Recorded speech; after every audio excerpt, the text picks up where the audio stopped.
Yo, welcome everybody. This is the motherfucking Joint Discussion Podcast. I am your host, Black GMS, and today we have a very, very special episode.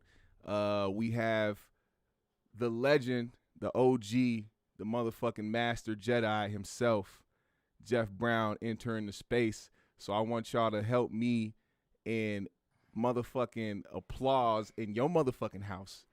But right here on this channel, I want y'all to give y'all motherfucking props and your big ups to motherfucking Geoff Brown, y'all.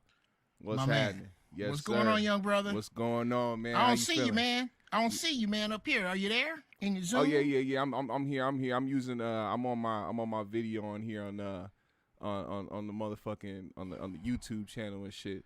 I had to make sure that I had to get these two videos right, because for some reason it wasn't letting me pull up my video and your video at the same time. So, but I got it up here. They can see us both in my man. They can see us both, and they can hear us both. I know that's the important part. They can hear us. Okay, my man. They can see us and they can hear us, brother. I think that's what's important, isn't it? Yes, sir. So, how you feeling, man? How you doing? I am well, sir. I am absolutely well. I'm doing real well, man. We getting the trees together right now. How's everybody doing? First and foremost, just want to start out with positive energy, man, giving everybody the positive vibes that they need, man. Hope everybody out there achieving their goals and shit. So this is important. This is important for me because as somebody who sits back and kind of I guess looks over, reviews these shows, and somebody who is a fan of the 5150 show, I sat back and you get to know more about people, hear about people, and my thing is that I like to understand, and I like to really, I don't like to go based off of other people's word. I don't like to go based off of how other people move or what other people say. I like to get to the point. I like to actually reach the actual person. And there was something about Geoff Brown personally that I felt like his energy matched mine, even though he's much more elevated out here as a comedian, businessman, writer, all that. He's very much more experienced out here, but energy-wise, goddamn it, I better be. I'm knocking the shit out of 60, nigga. I better.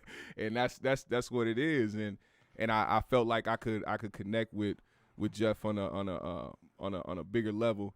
And it just so happened that Geoff got to see the videos and the stuff that I was doing, and he reached out, and I appreciate that, man. So I want to say thank you first and foremost for taking that shot and taking that chance with me. Well, you're absolutely welcome there, young Jedi. Yes, sir. Which is a title that I like to bestow upon young brothers that I see that really, really, really exemplify. I was talking to another brother. Shout out to Ray Grady.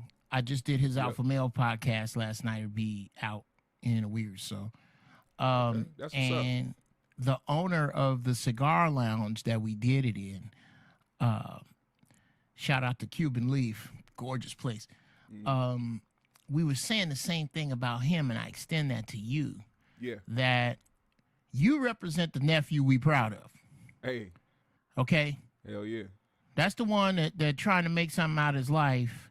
You represent the nephew that dropped out of college and followed his passion to build houses. That's a fact. And now he doing this goddamn thing. Or he became a plumber. Or he's a DJ. Or he's a producer. Whatever he is, he is responsible about his business, loves his people, and on some forward shit. Ain't trying to put his sisters down. Ain't for no bullshit. Yeah. Ain't no simp. Just a solid cat, and you strike me as that, so that's why I had to put hang young Jedi on your head, but that comes with responsibility. I appreciate that a lot. And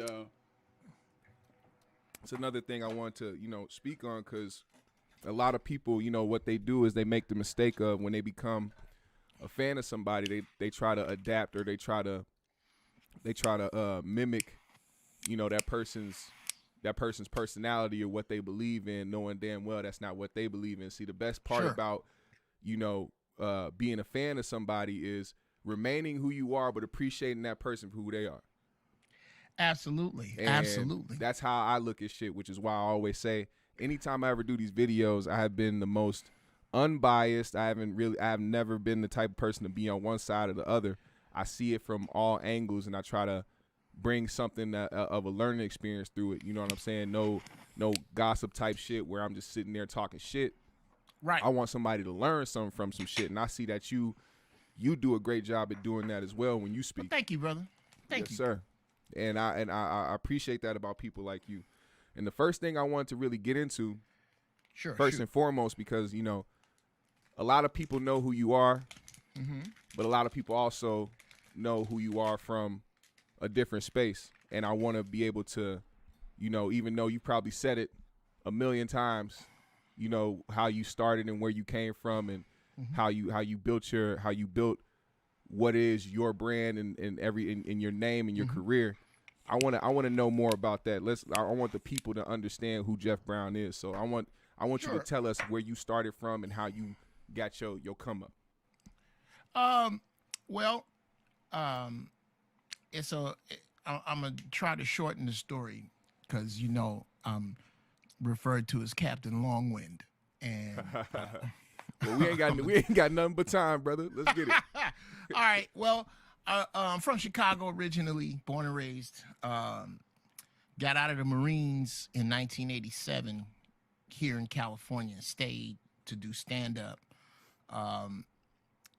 because I finally found that thing that burned in me, and it was that. And it was because I ignored the other thing, which is music. We'll get to that later. And I went on to win.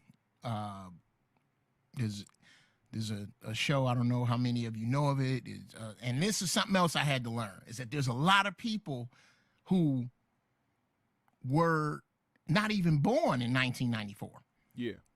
They weren't even born, and that's hard for me to wrap my brain around. Yeah. But yes, there's a couple of competitions that were very, very prestigious. One is known as the Bay Area Black Comedy Competition. D.L. Hughley, Craig Robinson, Jamie Foxx, Cheryl Underwood, myself. In that echelon that we won. Then there was a show called Star Search back in the day. Yep. I very won as prominent show. Yes, won as Comedian of the Year in '94. Went on the road with a gang of people who made the music that a lot of people were born to. That I really got to get myself in that page because that it doesn't seem like that long ago to me. But yes, wrote movies that as a screenwriter that I've had optioned, none that I've actually had make it to the screen. Yeah. But some that I've optioned, we can talk about those. Stand-up writer for Sinbad, Steve Harvey. Legends. George Lopez. Legend. Arsenio Hall. Cat Williams. Legend. And right now, I write for the past 6 years, I've been writing for D.L. Hughley for his radio show and for his TV show. A legend and a king. And he has a stand-up special that Contrarian that I was helping write with, and I more than likely will head up writing his next one. So in that musician, child prodigy drummer at the age of 9. No, don't lie, nigga. Started at 9. Very good by the age of 12. Very good. Certified genius when I was little. We can get into that. Rubik's Cube, all that dumb shit. That's the shit I never still to this day don't know how to Marine. fucking do. Oh, bruh, where's that fucking thing? I was just about to say, if you got one, motherfucker, you better show these people. Right. Yeah. For real. I got one. It's right there. Yeah, I'll fuck it up and do it while we're talking. It's a really good. I suggest you get yourself some brain teasers, people. Yeah. Play some chess. Play some Sudoku. Keep your brain moving. You have to keep your brain active. It is a muscle, and it will get fat and lazy, just like other motherfuckers get fat and lazy. That is a fact. But yeah, that's kind of me briefly, and then I guess as we ask questions, here's some shit that used to impress broads, but I guess I'll just ask you, pick a color. Shit, blue. Blue. All right, I'll start with blue. I'll get one side, and then just go ahead and ask me questions, and we'll talk. And what's hopefully, happening, chat? Appreciate y'all.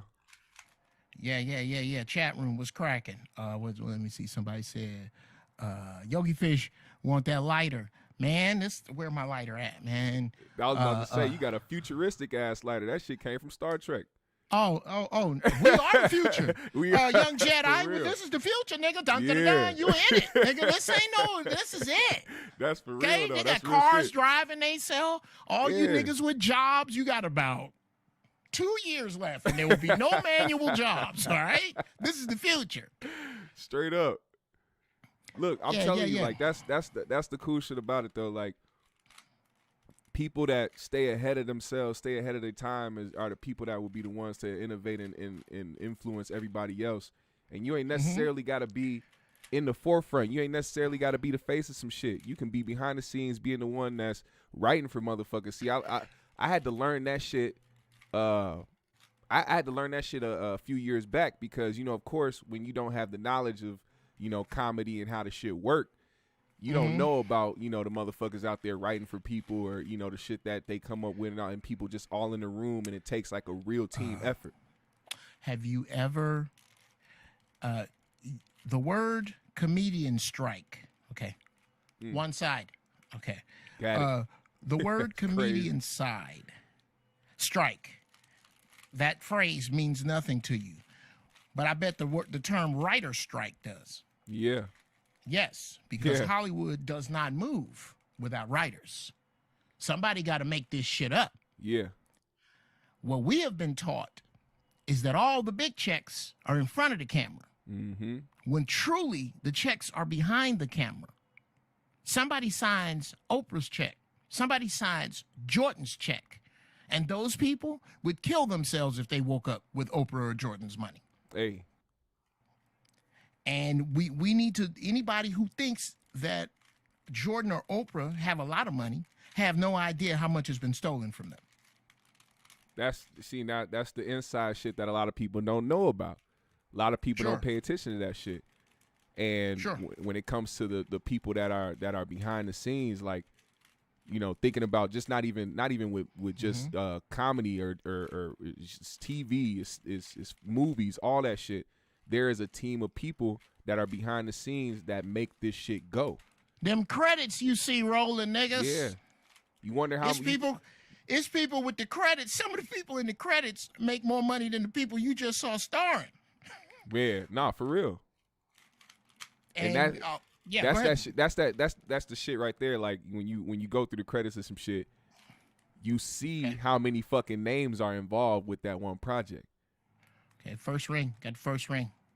Got the first ring right around there. Now I'm good. This ring around there. Okay, keep going. This motherfucker he's a genius. Well, it's really not that hard once you figure out that every cube has a specific spot.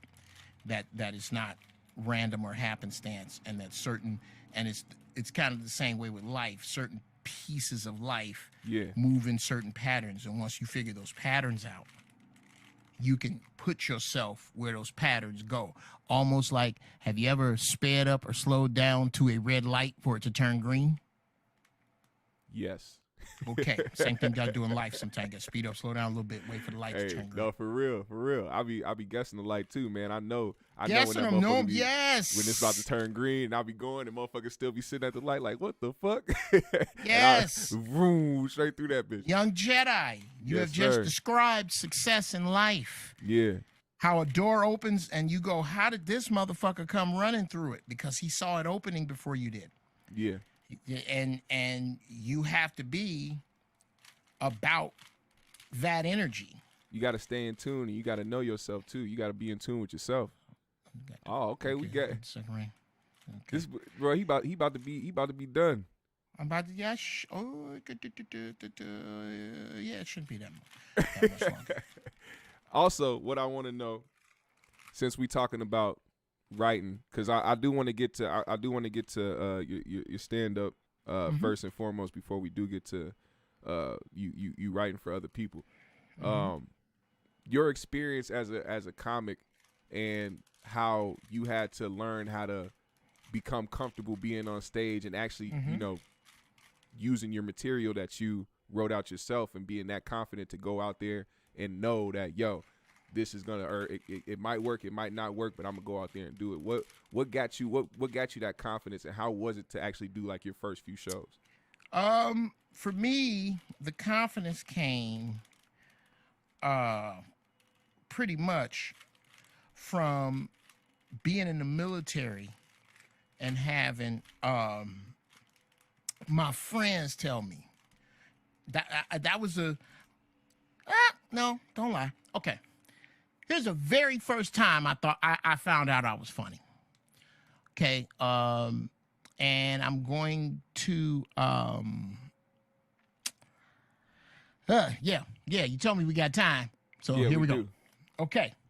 And shout out to Anthony, because Anthony is a professor and he just commented about the Rubik's Cube life analogy and he wants to use that in his class. So you be having some gems, man, and I'll be writing some shit down that you say. So you don't take that shit for granted. But let's yes, keep sir. going. I never went to the 6th grade. I was that might be a great title for my life story. I never went to the 6th grade. Great book title. Yeah. Yeah, thank you, sir. I was in the 6th, or actually the truth is I was in the 6th grade for 2 days. And I was tested, and afterwards I was tested at genius level, and we're getting close. And they wanted to put me in the 9th grade, right out of the 5th grade. But my mother was like, no. Because I was tiny. Yeah. I mean, even as a 5th grader, I was tiny. As a damn a 9th grader, dude, I look like a preschooler back then, because I was always a little smaller. I had asthma, so she didn't want me to go that fast. So I got in the 6th grade. I got in the 7th grade. She said, okay, we'll push him up 1 grade to see how that goes. And I got in the 7th grade, and nigga, I'm on the south side of Chicago, bro. These kids I was the smartest in my 7th grade class. Easy. Because I had asthma. These little kids like go outside. I didn't go outside. I didn't do nothing but read. My mama brought me some encyclopedias, bro. They had to stop me at L. I would just read and read and read and read. So there was no such thing as a pop quiz. You just building knowledge. The teacher will say, okay, we're going to have a quiz tomorrow on chapter 10. So that meant to me, okay, well, why don't you read chapter 9 again so you can get a head start on 10 and read 11 and 12. Shit. I would just read like that. So there was there wasn't no pop quiz. I had all A's, pop quiz, all that shit. These little motherfuckers were not as impressed as the teachers. Nigga, answer one more fucking question. I heard that in the 7th grade. Yeah. They was not playing with me. And consequently, bruh, them little black kids was handing me my fucking head. And one day, I was in the fight circle again. Yeah. And Keith Winding, I will never forget his name. Is that it? No. Motherfucker. Keith Winding was this dude that I guess before I got there, he was the shit. Okay. So he was not feeling this new dude that was smarter than him. Okay, there we go. They're done. He was not feeling this new dude that was smarter than him. He wasn't. And he could fight. He was whooping my ass, man. We was about 6, 7 ass whoopings in. I was always in the fight circle. I was always a little dude getting my ass whooped in the fight circle. So this one day, I'm standing there. I'm tired of this shit, bro. I'm tired of it. Mm-hmm. But I'm not a natural, and it's natural dudes. Ooh, I got some nasty dudes in my family. I ain't one of them dudes. I said, okay, I can't get out of this, right? Yeah. Nope. Anything I say, you still gonna beat me up. Yep. Then I'm gonna talk about your mama like the fat, greasy, ashy, cockeyed, Bigfoot heifer she is. And there was this explosion. Oh! Oh! People start laughing, and I start looking around, and I turn around just in time for Keith to break my nose. But I was like, wait a minute. If I do that, they do this? So from that point on, I became the class clown. Yeah. I was an idiot in school, and I had this thing kind of pushing it. And teachers, once I got into high school and discovered girls, nigga, it was horrible. It was horrible. I would ditch class, barely turn in homework. Right. Read, and I hate to put this out here, but usually this will get you a seat. Yeah. Go through a book, and everything that's in bold print, read 2 paragraphs of. So I would do that and ace the fucking finals. But no homework and an ace on a final is still an F, nigga. That's an F. So I spent 7 years in grammar school and 5 years in high school. I got held back. That's crazy. I didn't have enough credits. I had enough sense. I have enough credits. So the military test came. The Armed Services Vocational Aptitude Battery, the ASVAB. Yeah. I took that. I scored third highest in my school, and in the top 2% of the state of Illinois in 1983 when I took the test. Really? I had everybody on the porch, nigga. Everybody. Air Force, Army, Navy, Marines. Yeah. I joined the Marines, but that's got some shit to do with my horrible the first dude my mother married. This motherfucker was a tyrant, but that's some other shit. Anyway, I joined the Marines. Yeah. I get in the Marines. I'm still a fool, dude. I'm an avionics technician. I'm working on helicopters and shit, but I'm still a fucking idiot. Just cracking jokes. Just cracking jokes, acting a goddamn fool. Yeah. And my superiors used to go, you know what, Brown? You know what your problem is that when your friends see you, they think it's time. No, not your friends. When people see you, they think it's time to quit working. They think it's time to fuck off because here comes Brown. Right. And there was no way for them to really guide that in the Marine Corps. There's no real room for that. Right. So one day I had this, I would do impressions. I had this impression down of my sergeant major. I had him cold. I used to scare motherfuckers with him. I could, dudes would like, do the sergeant major, do the sergeant major. The sergeant major is the highest enlisted man on the base. Yeah. Nobody's higher than him. Right. And he was the sergeant major of our squadron. Or nobody's higher in each squadron. So our squadron major was well known because he was a good old boy. Mm-hmm. Hey, look here. That was who he really was. So I'm doing him outside one time outside the chow hall.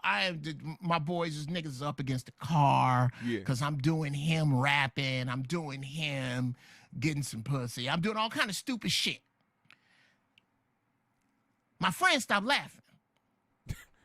I go, he behind me, huh? And he was. It's like a movie. Dude, I swear to God, it happened just like this. He said, I want to see you in my office at 1300. That's 1 o'clock. So I'm standing in his office tall. I'm thinking, nigga, this is it. You are going to be scrubbing the flight line with a toothbrush till you get out. This motherfucker is finna put it on you.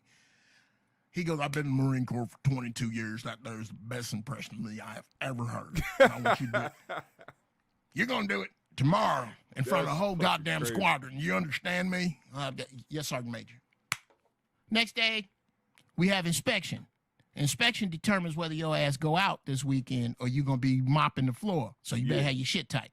Yeah. So I'm not there. I'm in the hangar with the sergeant major. So he gives me the microphone.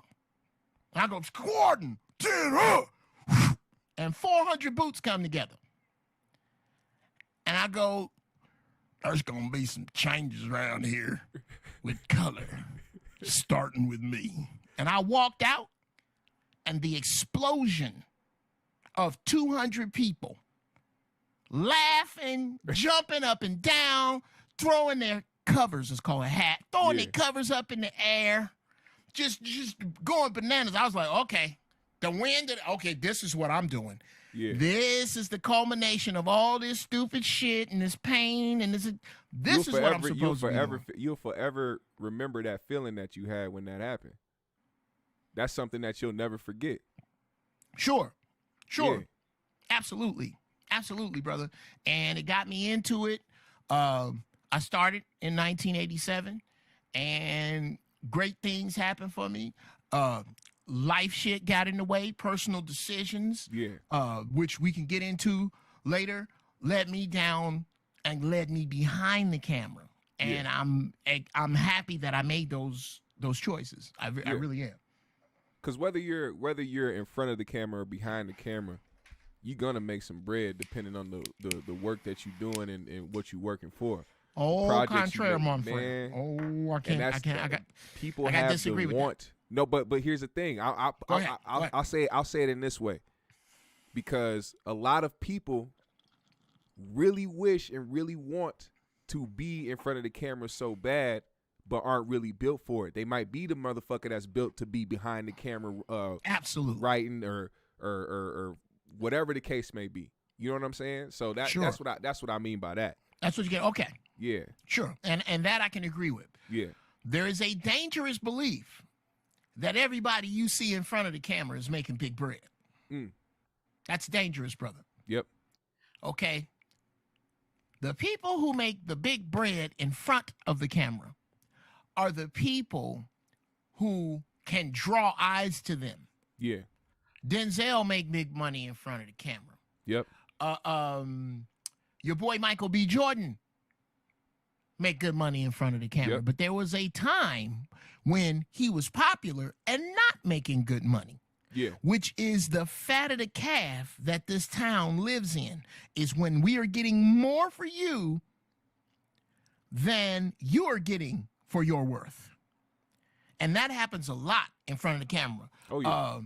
If these people aren't on network shows, they're not necessarily making scale, bro. They're making what a manager does at Ralph's, a lot of them. Yeah. But a lot of people don't know that. The people behind the camera, you have to understand that when you write something, it becomes an intellectual property, not unlike an apartment building. Yeah. That somebody can live in, a piece of music, a television show. And every time that it is used, you get a check. That's where the bread is. They always, as a people, we have been told to fit into that little hole to be successful. Yep. When really, this is the hard way to make money. All this shit out here is the easiest way to make money. It's much easier to make money right where you sit than it is to chase any of this shit you see on television. That's a fact. That is it's just not as sexy. Yeah, a lot of people look for that appeal. They want to Sure. be the most popular. They want to be the most, the most lit. They want to have their face on everything, and that shouldn't be the biggest goal. If your goal is to be financially stable, have some bread, be able to take care of your family, being able to clout does not equal money. No, people want that so bad. Well, and I think that's another reason why I say I admire people like you, because you know that there are things out there to do, and you're not afraid to go and chase those things and actually try to accomplish those things and actually put those things into reality. You don't just let shit sit in the back of your mind. You know what I'm saying? Absolutely. Yeah. Absolutely. I don't think I don't think that it's a mistake. It's a coincidence that we have been force-fed this bullshit. Yeah. We've been force-fed a lot of garbage with regard to how shit really goes. Yeah. Because if we are not force-fed the garbage, then shit doesn't go how it really goes. Yep. If you get a chance, look at, shout out to my man Zoe Williams. Look at this thing me and Zoe Williams did at a cigar bar after we did the Zoe show this Monday. Yeah. And we talk about this very thing, that how I think my favorite thing to say now that kind of I accidentally said then was this table. You keep hearing black people talking about politicians and other Jasper-ass shade tree house coons. Yeah. Don't, yes, if you could, please replace that with nigga, because we'll cover that, the importance of the word nigga. Yep. These other Jasper-ass shade tree house coons keep talking about we want a place at the table. That's because they don't understand that the table is made up of 30 million kneeling black people. If we stand up, the table's it's over. It's over. For real. If we take the N out of the NFL and the NBA, Yeah. nobody wants to show up to see 22 white boys do shit. Fuck no. That's a fucking fact. Fuck no. That's a fact. If we stand up, when the sister goes, okay, I'm going to make you a deal, America. You can have your Jesus back. You can have your hair back. Give me my man back. Dude, those things right there, when those happen, the whole world changes. Yep. On that day, if on Super Bowl Sunday, and it's coming. I might be an old motherfucker, but it's coming. If on Super Bowl Sunday there is a coin toss, and these superb godlike beings take off running at each other full force, get to the 50-yard line, stop, drop the ball, take their helmets off, hug one another, and go, we out. We starting our own shit. What the fuck's gonna happen in 8 minutes? Because Doritos ain't gonna have shit to have a commercial about. All them commercials, the world crashes on that day. Yeah. It's a global economy crash. If we stand up and take us back. We hold way too much power out here. And Sure. and we know it. It's just trying to execute it. The powers, there's still powers that be that want to try to keep us from doing that.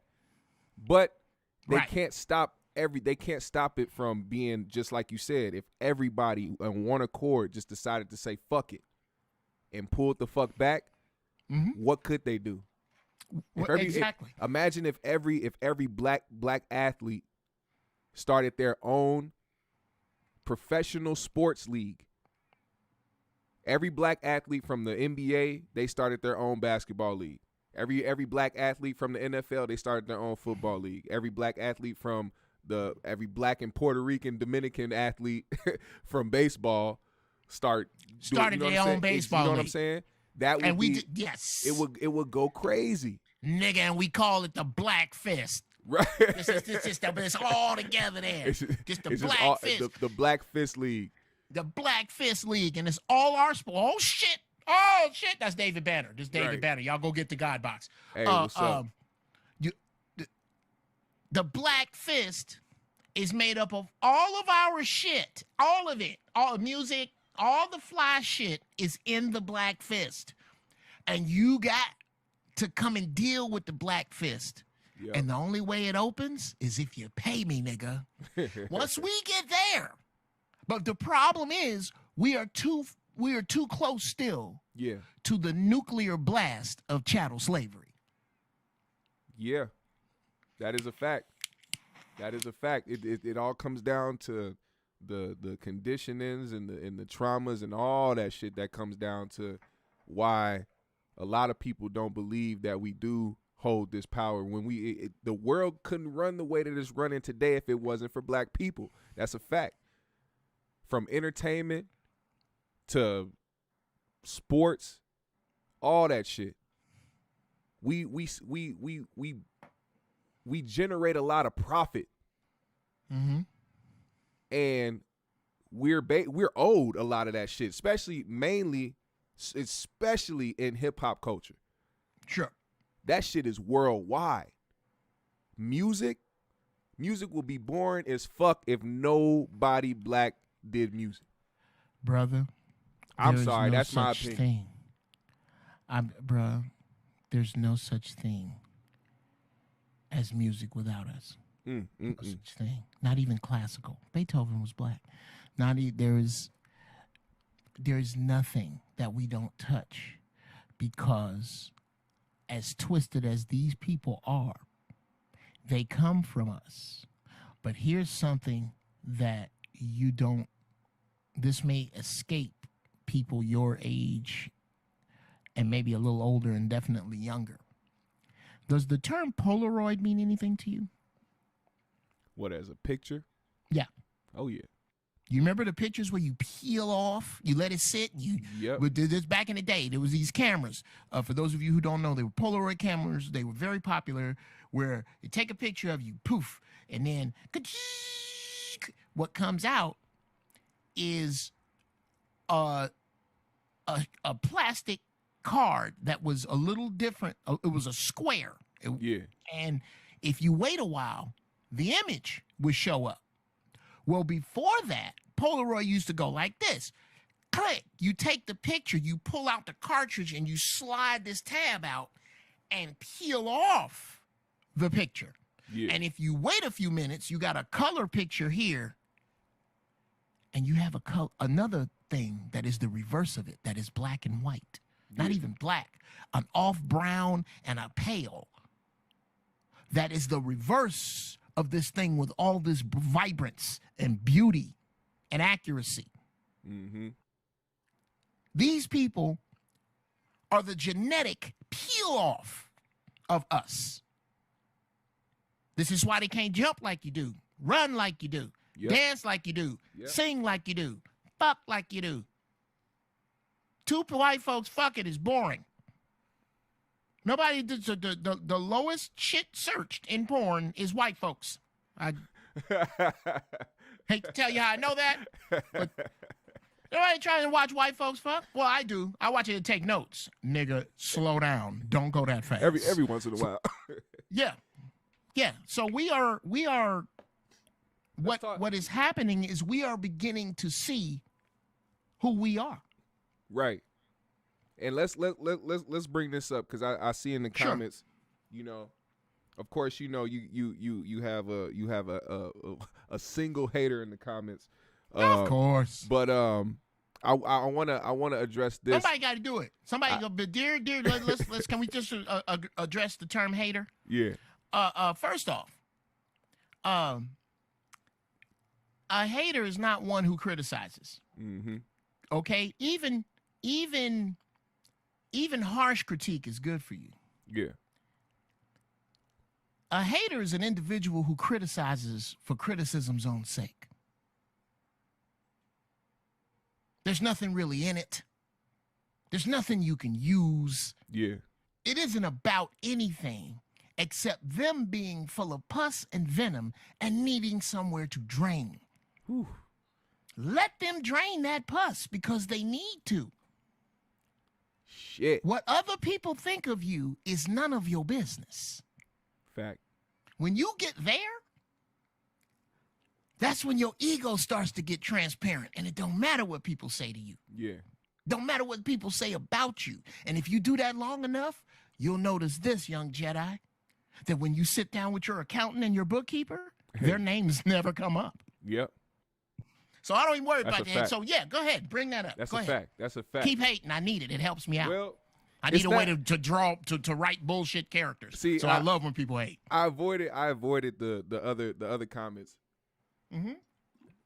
But this comment had to do with the topic at hand when it came to race and shit. Comment was, if we separate ourselves, we are no better than them. Reverse racism exists. I would like to say, first and foremost, I do not believe in reverse racism. There's no such thing. There are people who I guess you can say they're prejudiced if they're a different race. But as far as racism, I see that from a systematic standpoint as well. And I don't think anybody black has ever had the power to systematically be racist towards anyone in this country. So I think that term reverse racism is fucking wild. And I think that's a deflection. It's it's almost like the bully crying foul when he gets punched in the nose. Yeah. Well, bruh, let me and more for your viewers than for you. You seem to be on the right page. Right. Let me give you my Dr. Claude Anderson fortified. By the way, any of you in here who have not heard of Dr. Claude Anderson, please, right after this, go look him up. Please.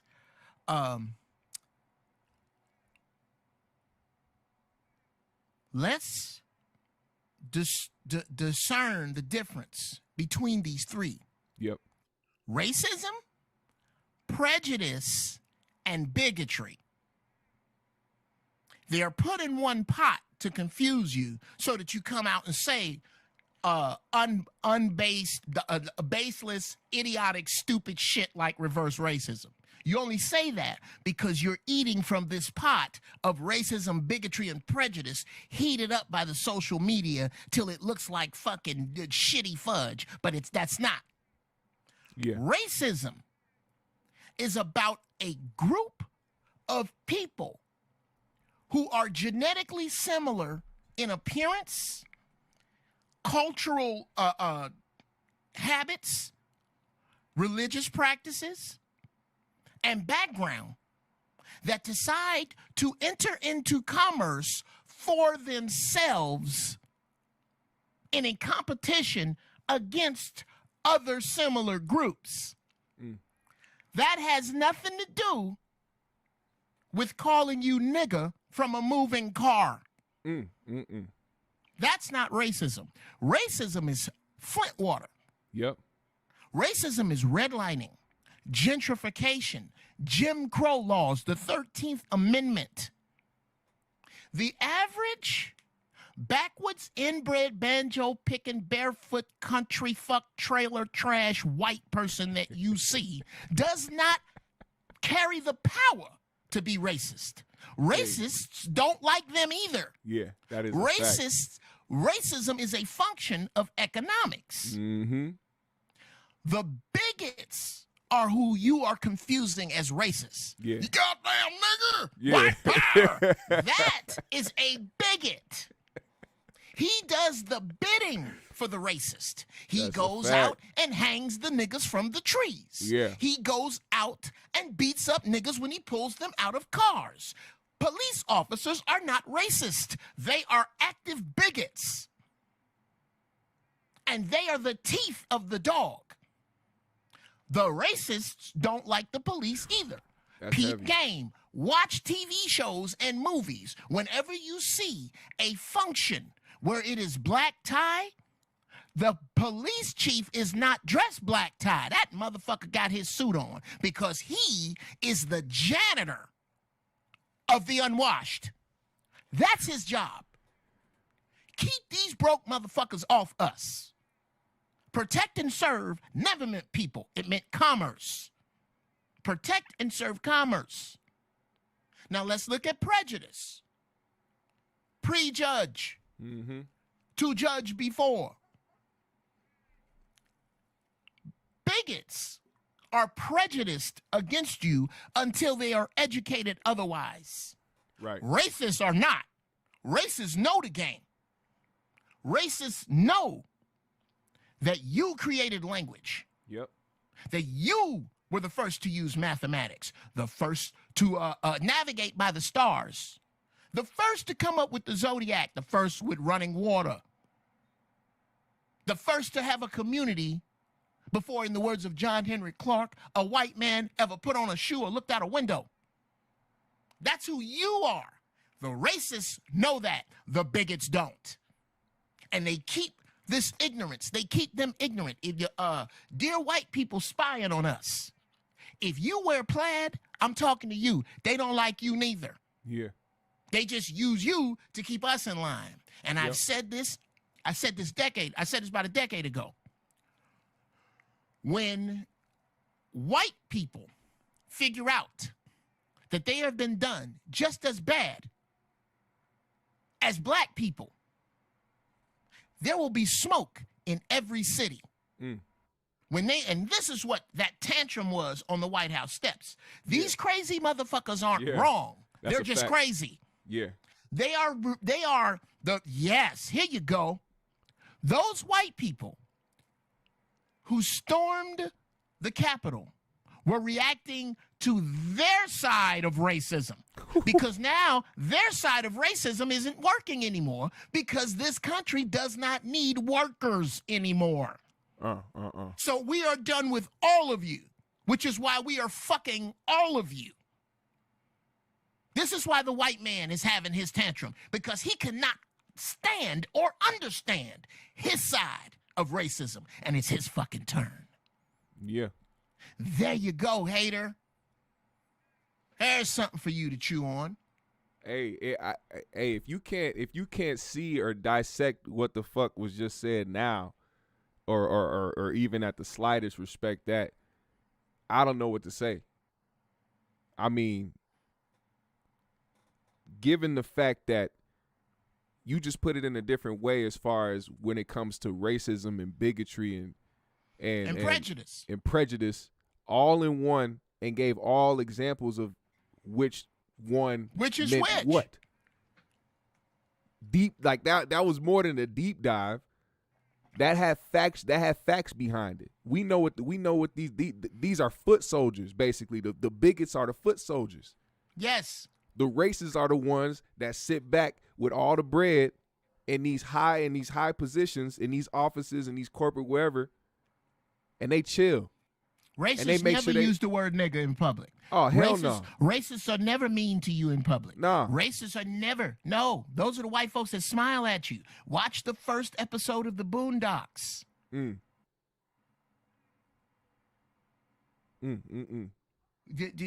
What you dealing with, brother, and what you're not going to be dealing with very soon is, please understand that the people, the black people especially, who come to social media purely to treat it like candy, their metaphorical teeth are going to rot and they're going to perish. Do not worry about them, brother. The people that you have to convince not to eat meat, the people that you have to convince that you should commune with one another, the people that you have to convince that now we are in crisis, and this is not a time to be bickering back and forth. Those are the people that are going to be doing the electric slide in FEMA camps, bro. Watch. It's coming. You ain't going to have to worry about ignorant niggas. You're not. Because there is a grand arm that's about to sweep all this fucking ignorance the fuck on. Watch. And it ain't going to take much longer. And that's the shit that motherfuckers be talking about. See, this is what I mean. We got this whole shit set up to like try to put this whole shit together, but I noticed that when me and him actually got on the phone, when me and you talked on the phone, I'm sorry, I'm talking to my chat and shit, but when me and you got on the phone, I could tell that the conversations that we had, it was gonna be exactly like this. More gems dropped than anything. You know what I'm saying? Well, thank you, brother. It's not as much as me sitting here wanting to ask you a bunch of questions, but I know that you have a lot to say, but it's not even just in a way that you just talking out your ass. You got shit to say. And I think it's important for the people on my channel as well, which is another reason why I'm glad you reached out, was because that's the type of tone I want to set for the people here. You know, weave out the motherfuckers that ain't about that and get the motherfuckers that know what's up here.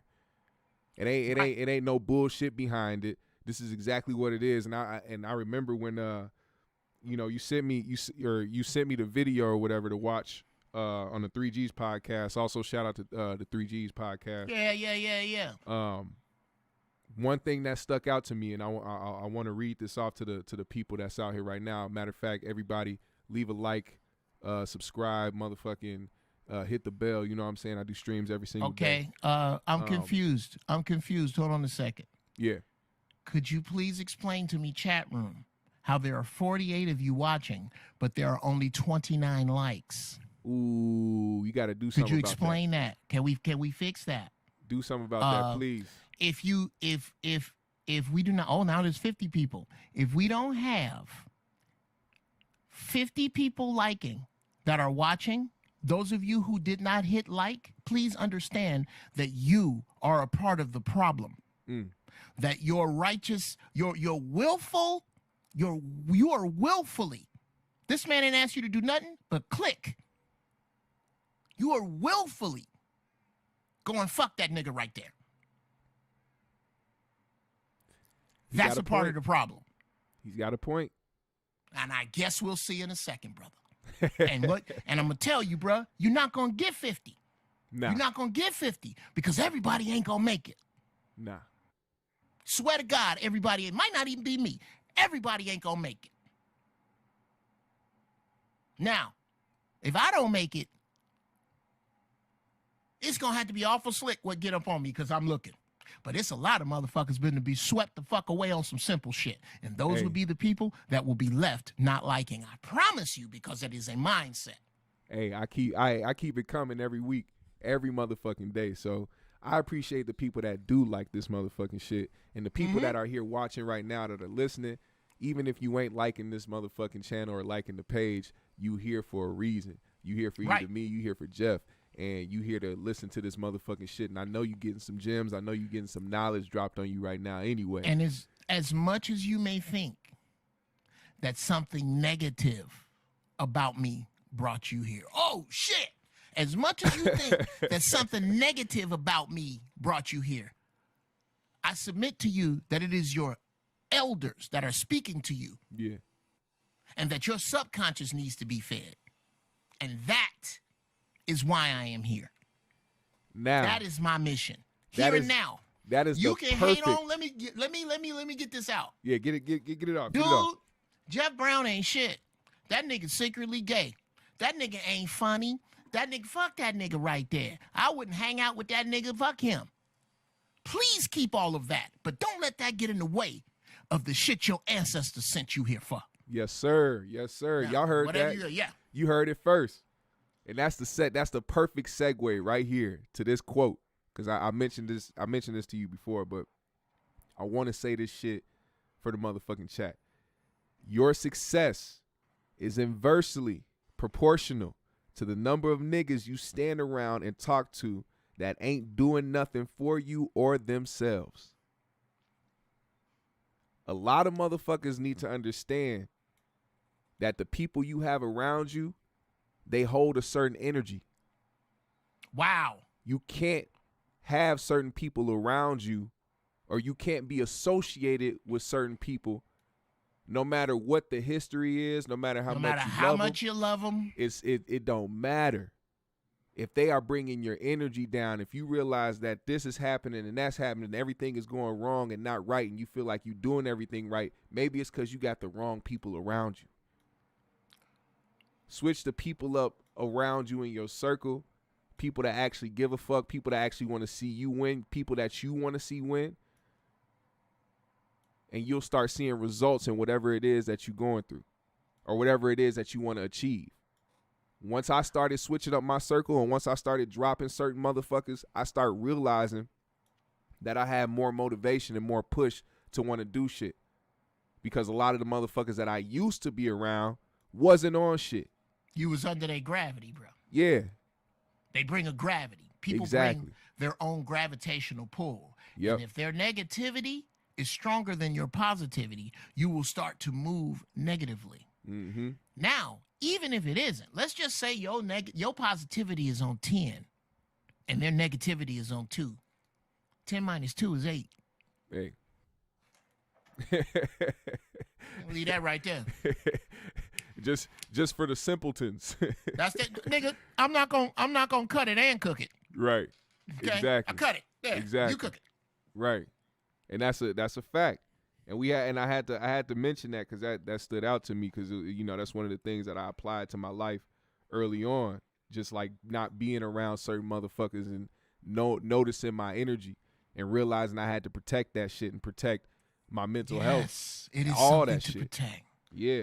Yes, your energy is something to protect. Here's the other thing. If my daddy used to say it this way. Yeah. If you around 9 broke niggas, guess who 10? It ain't but a matter of time. It ain't but a matter of time. Yep. It's only a matter of time. You don't have the latitude to have people around you that that bring certain things to you, and people will make the mistake of I see this mistake in the chat room now.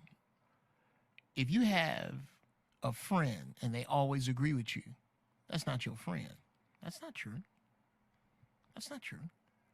I'm gonna put that in the same place that I usually put love. That's the same thing when women say, "Oh, he beat on you. He don't love you.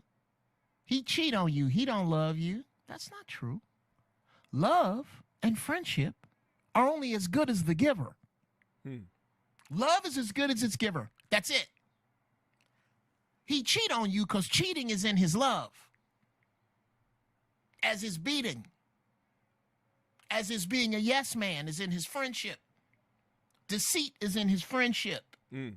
Disrespect is in his friendship. And he will be your best friend and deceive you and disrespect you because that is what is in his version of friendship. It is up to you to decide. Yeah.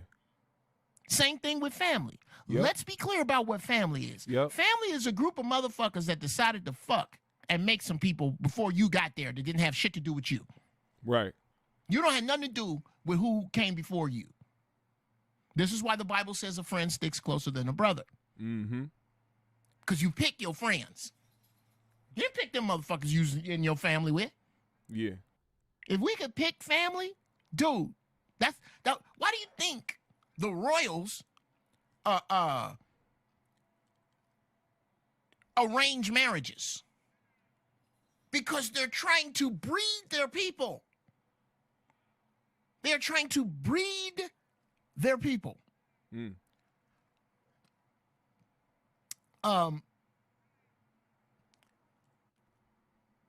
This is outside of that breeding.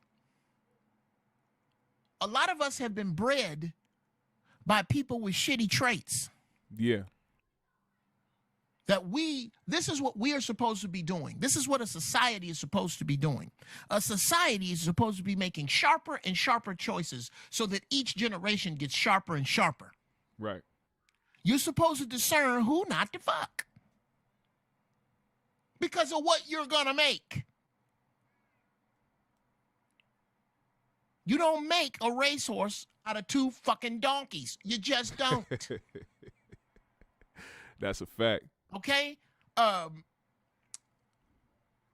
This goes back to what I say about who has the onus on birth and how women try to put it on men and how they ain't shit. Well, if he ain't shit, how did he get past your intuition unless your intuition ain't shit? You wrestle with that shit. If your baby daddy ain't shit, God gave you something that he didn't give no man. That's why I don't believe it's no 007 slick ass dude that's got you bitch and all these. No, you knew this nigga wasn't shit. In the back of your mind, it went off. You ignored it, fucked him, and now you peeing on a stick. And now that he driving around with other girls in your car and late to pick you up from work, now he ain't shit. He was cool. He wasn't. Junior's mama told you he wasn't shit. Junior's brothers told you Junior wasn't shit. Baby daddies 1 through 4 and 6 told you Junior wasn't shit. But now Junior ain't shit. Now that he done fucked your shit up. Okay, all right. A lack of accountability. a lack of accountability, and it's the fact that people like to ignore the signs of shit. We all been victim to ignoring the signs of some shit, but it's how you learn from it. You can't be a repeat offender. If you ignore the signs of some shit before, and then you end up in a fucked up situation, you should probably remember how that shit turned out for you. A lot of people don't remember that. A lot of people keep going over and over and over and over and over again, and think that, and to the point where you feel like they like that shit. When it comes to toxic people, toxic relationships, people that are in toxic shit, some people like that shit. That's why they stick around. I believe, in my opinion, because ain't no way if you don't like some shit, you just gonna sit around for it. Sure. Well, I see what you're saying, but sometimes misery is a comfortable blanket. Explain. And it's more comfortable than the uncertain, the unknown. There are people who a boat capsizes on a Russian river, and there are people who would rather grab onto a branch and get the shit beat out of them by the parts of the boat than see the unknown. There could be a waterfall at the end of this. There could be a safe haven at the end of this. But I sit in this misery because it is comfortable. It is the misery I saw my mother in, and she saw her mother in. So I sit in it. I don't deserve any better. My mama told me I wasn't going to be shit. I was just like my daddy. And that motherfucker ain't shit. So I don't put those expectations on myself. I tell you somebody else y'all need to be watching. Tijuana Jackson. Are you hip to Tijuana Jackson? Tijuana Jackson. Oh shit. Bruh. The pimp, the life coach with a goon hand? Yeah. Tijuana Jackson, bruh. Go shout out to Romany Malco, the actor. Brilliant cat. Yep. The dude from 40-Year-Old Virgin. Yep. I know exactly what you're talking about. Weeds. That brother does a character that is flat fucking brilliant. He's a funny ass dude too. He's funny as fuck. Yes. Yeah. Dude, you gotta see.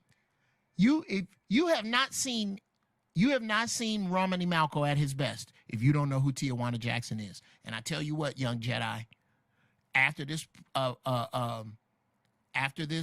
podcast, if you value our communication at all, before you speak to me again, before you email me again, before you do anything, you will look up Tijuana Jackson. Tijuana Jackson, got you. Fucking brilliant, bro. It's brilliant. It's some of the most, it's Richard Pryor brilliant.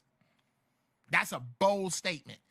Tijuana Jackson is Richard Pryor brilliant. I'll fucking say it. Yes, it's fucking brilliant, dude. You gotta see it. You gotta see it. On this shit we doing right now, I get that dude's no, he's in the front seat on this shit right now, to me. Really? To me, in my opinion, with regard to comedy and consciousness and moving forward, it changed your fucking life, I promise you. Oh, okay. Shit, that's for everybody in the chat as well. Everybody in here. Yep, everybody in the chat as well. Do your fucking research. Motherfucking look that shit up. Hey, I do got a couple questions though. I do got a couple questions. Another thing actually I wanted to say that I did that we had a conversation on the phone. Another quote that stuck out to me that I also want to get across to the people in the chat as well, because like I said, I always try to push positivity. I always try to push that good energy and try to give any type of gem or any type of jewelry to the people that's watching. And one thing you said is realistic goal setting must be paired with unrealistic goals. Now, yes, a lot of people have unrealistic goals and that's it. But expound on that. Expound on what you mean by unrealistic goals have to be paired with realistic goals. I'm going to get into a steel tube that weighs tons, and I'm going to put wings on it and big old motors. Mm-hmm. And I'm going to fly from New York to London. Are you out of your fucking mind? How much gas does that take? Well, you gonna fill up and you're gonna refill in midair? What do you? How do you know how heavy and how long? The wind. You could get lost. Somebody ignored all of that. Yeah. Which is why now you can fly from New York to London and back. That's a fact. If your goals. Hold on. Oh, that's somebody fixing the roof. I was like, but it sounded like an airplane. I was like, God damn, that's low.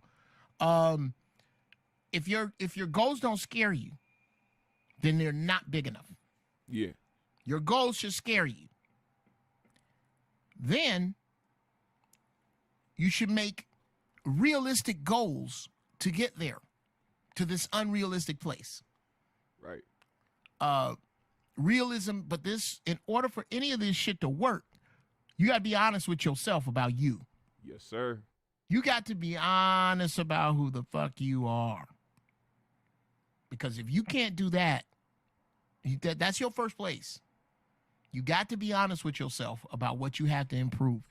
You have to, in my opinion, if you're going to survive, the people who are going to survive, whatever the fuck is next, are the people who lock into their purpose. Whatever you were put here to do, you better fucking find it. Find it. And it was not to stand behind a counter at Home Depot. Nope. That was not why you were put here. You were not put here to be a wheel in someone else's machine forever. Sure, you're supposed to be a wheel in somebody else's machine. Of course you are. You need to eat. But you need to make, as you are a little wheel in their machine, they need to be a big wheel in your machine that you are looking to replace. Yep. Because they are looking to replace you with either a robot or another motherfucker who will work here for 40 years. That's a fact. Yes, it is. Do not be only a piece of someone else's dream. Right. Don't be that's part number one.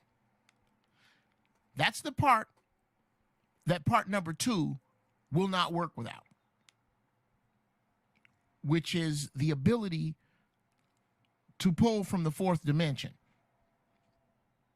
Your hand, okay. Let me explain what the fourth dimension is. Go ahead. Okay, we live in the third dimension. Back, forward, up, down, and time. Okay. That's what makes this dimension. There is another dimension where everything you could possibly want or see exists. In fact, yeah, I'm gonna do this exercise with I'm gonna do it with you, bruh. Mm-hmm. Follow along in the chat room if you decide. Hey, the math is great. 49 watching, 48 likes, and then there's the one. Hey, that's what's up. Appreciate y'all. That's what's up. Yeah, that's how y'all supposed to do. Every time you get your monkey ass on here and decide you like it, show it. For sure. Do you know what type of house you would eventually like to live in? The one that you will leave your daughter. Do you know? Can you see that house? Yeah, for sure. Okay, do me a favor. Close your eyes and describe it right now. Well, for one, I got to get the fuck out of cold ass Minnesota. But okay. It's got to be somewhere sunny. I haven't pictured the actual. Not got to be. Back up. Huh, Not got to be. What? As it is. Describe it to God. Tell you what you. Yes. Describe it to me. Describe it to me as we are driving up to it or flying and landing on it. However, describe it to me. The house. Yes, sir. In vivid detail. Well, it's got to be gated. No, not gotta be. It has. It is. It is gated. It is gated. Ah, I got you. It's gated. It's a long ass driveway. Okay. The house is tan of some sort. Yes. Modern looking. Yes. Big windows, but able to cover. Still got the blinds. I don't like motherfuckers looking. Yes. I gotta have a 4-car, not a 8, not a 10, not just 4 cars. I ain't no big. I ain't about to buy a bunch of cars. Okay. Just enough for me to have a couple, my daughter to have one, and just the extra one for whatever. It's gonna have 6 bedrooms, 1 for me, 1 for my daughter, 3 guest bedrooms, because I got family that I know for sure I would love to always come through. My mom, my grand, all them. Okay. And then the 6th room will be the studio. And I know my daughter's into music, so she's going to be working in the studio as well. So that's why I definitely need a studio. Okay. I need a space out back that I can have big enough for my dog or dogs. And then I want to be able to have her space. And I'm going to have her space. No, wrong. What? That would not be the way you would describe it to me as we were walking up to it. Not it's gonna be, not have to have, is, does, and over there is, and that is. I see. Now, back up. Give it to me again. Start with how the backyard with the dogs. Yeah, I'll take it from there. I'll have her dog. Her dog is where? Is in the back with the rest of the dogs with my There dog. You go. Are your eyes closed? They're damn near closed. I'm high as shit. Close your eyes, bro. Close your eyes. They're closed. Yes, sir. Keep going. And then I'll have the basketball. I'll have my basketball court. There's my basketball court. You won't have. There. It is there. It's my right basketball there, court bro. is right there. I'm gonna stop you right there. I hope this scares the fuck out of you. But in the 4th dimension, it exists exactly like that. It exists. It's there already. You just got to go get it. It's there. Now, the difference between where it is and where you are is what you write down. Wow. Now, how long do you think it will take you to get that house, and what plan do you have for it? Because it's waiting on you. My plan is already started. Okay. How long is that plan? That plan is a 15 to 20 year plan. Okay, 15 to 20 years. Now, your boy RU you just created it, bruh. You just created it. I tell you how you do it. God damn. I just scared the fuck out of myself. This is some dope ass weed. Do you play Fortnite? Have you seen Fortnite? Have I played for it? Of course I played for it. Yes, sir. Okay. You know how the drawing how and the build? developing? Yeah. How you build? Yeah. Brother, it is the exact.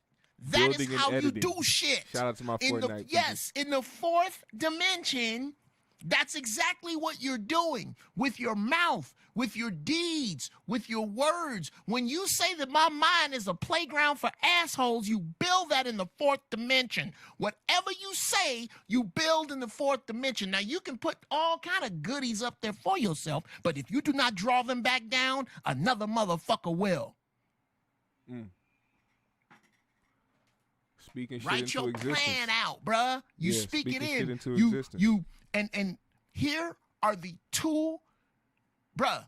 Only write down write down everything you gonna do, and only do what you write down. And make that goal oriented. That's a fact. And make it realistic and do it for 30 days and watch your life just fucking flourish. Yeah, Bruh, I still gotta buy that board and those and the rest of those Post-it notes. go out and get and do that shit because he, of course, like I said, he dropped some gems on me, and we had a conversation. Oh yeah, your other homework, sir. Yeah, Yes, sir. Yeah. So Yes, sir. I got some work to do, and I wholeheartedly believe in that. You know what I'm saying? That's why I just went full force and had to start building my own studio and putting shit out there for myself. A lot of people wait for validation from other people, but when you validate yourself, that's a different feeling. Absolutely. Yeah. Absolutely. So, we need to start being taught that as opposed to this Hoda the Boko Shah won't he do it bullshit. Yeah. That bullshit there. That bullshit that has allowed the bastardization of our own spirituality to tell us that voodoo is evil. Here, follow Jesus and bring your money with you. That shit. That don't have a goddamn thing to do with what I just said. That's why evil people can do it, because evil people understand the connection between the fourth dimension and here.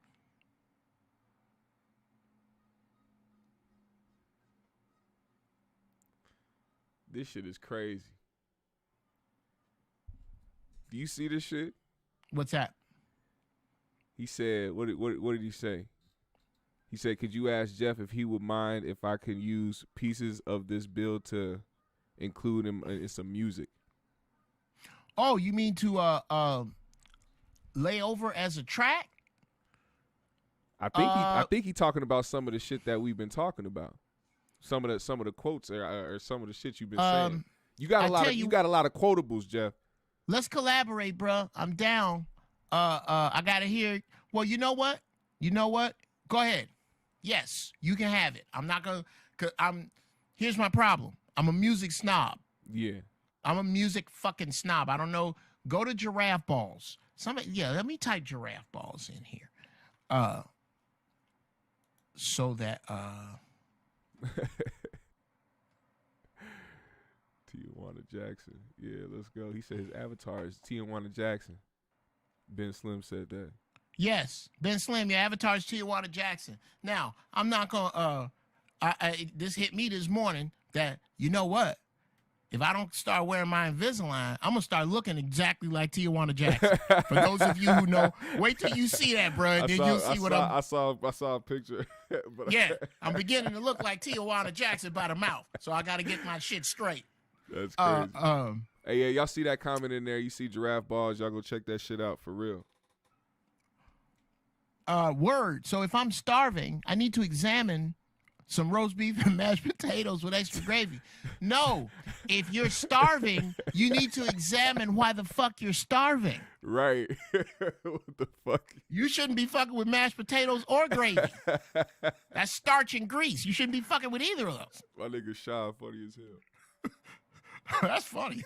I'm starving. He said, damn, I'm starving. Why am I? Right. How about that? Visualize why you're starving in the first fucking place. He said, my refrigerator full as hell, but I don't know if I should even, what do I do? No, Lord, or if it ain't. If it ain't, nigga, okay, today is a direct reflection of 90 days ago. Mm-hmm. If you broke now, what the fuck was you doing 3 months ago? Usually takes about 90 days for money to manifest. Hey, that's a fact. When I started, I'm telling you, like when I started making these beat albums, man, like I used to think. Nice work, brother. I like your music. Appreciate you, man. Appreciate you. Thank you. And we gotta get out. We gotta get out on some music. We do. We definitely do. If you want to see a motherfucking Black and motherfucking Geoff collab on a motherfucking song, put a GMS in the motherfucking comments. But when I started really focusing and putting more work towards my music, I started seeing a comeback from it instead of, because my first thought when I first started doing this shit, I was just like, yo, I'm dope at rapping. I'll just rap on some shit and I'll put the song out and somebody will hear it and then blah, blah, blah. I didn't have no sense behind trying to promote it or trying to really, put some backing behind it, any of that. I didn't know any of that. But as I learned, I started applying shit to it. You know what I'm saying? At first, I thought I had like this ego behind me where I couldn't, go full force with some shit or really even, you know what I'm saying? It was more so, it was really an ego thing for me not to reach out to people. And I have like, you know, certain connections through my family. Like my mom is a gospel singer. Oh, wow. And she sings in a group called James Greer and Company. Okay. And they've been out here for a long time. I'm talking about 30 years. So, you know, they've been doing that. They've been around the world. They've done a whole bunch of shit and just build connection that way, like through the city and stuff like that. But I've always been the type to be like, yo, I want to build my own connections with people and go out there and like use my name and build my name and not be one of those people that like is piggybacking off of shit. Mm-hmm. Right. But right. It took me to like kind of bring my ego down to be like, yo, if you got some shit and you know you talented, reach out to motherfuckers. Well, yeah, that's spoken of in every religious publication, brother. Mm-hmm. And the truth is, what you do, what the Creator has given you to do, is the only thing that's going to preserve you. Yeah. It's the only thing. Like I was saying, if we can take this down the nerd road for a minute. Mm-hmm. Remind me, what do you what is it exactly that you software? What software do you use? Forgive me, I'm high.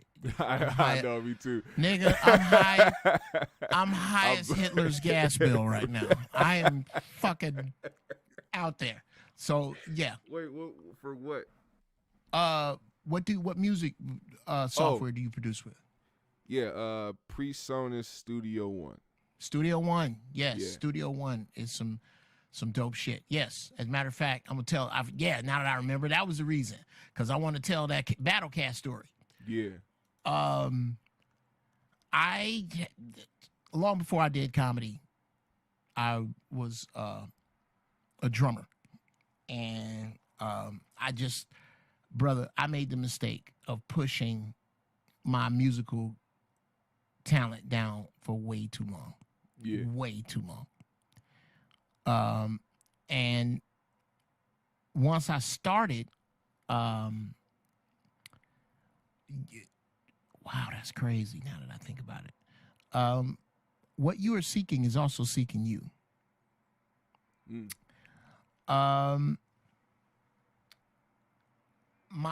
Who eventually became my brother-in-law was a cat by the name of Clint Payback Sands. He's dude. This is a bold statement, but it's the truth. 15 to 20% of '90s West Coast hip hop. This nigga's on the bass.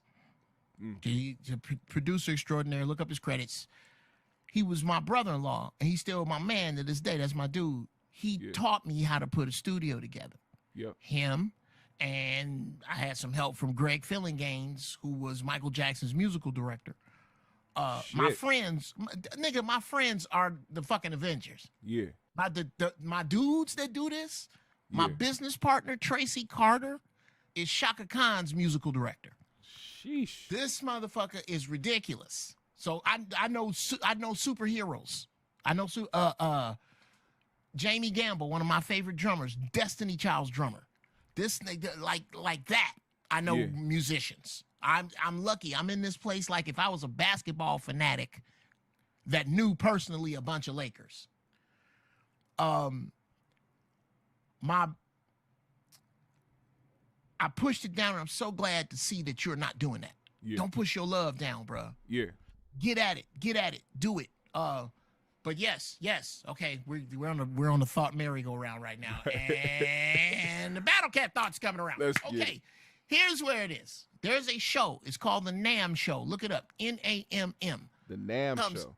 NAMM Show. NAMM.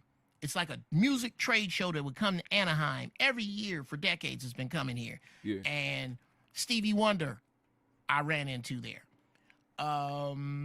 Teddy Riley.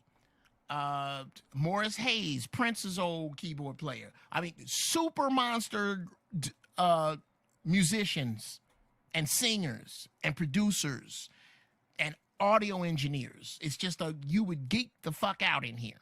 Yeah. And you can't, it's hard to get. You can't just get tickets to NAMM. You got to know somebody. Right. I'm in there, and my boy Payback is in there. So I'm in there with Tracy Carter. I'm in another clique of dudes. We in here walking around, looking at shit, looking at the new shit that's coming out. Right. And I run across my boy Payback. And he like, yo, I'm with Cat and him over here. I'm like, all right, so all of us get together. Tracy, all of us. We rolling with Battle Cat now. Just rolling through NAMM. Cool ass dude. And in my opinion, Captain underrated on the West Coast, right under DJ Quick. Them two dudes are super, in my opinion. I love Dre. Love Dre. Yeah. Yep. West Coast producers, in my opinion, Quick 1,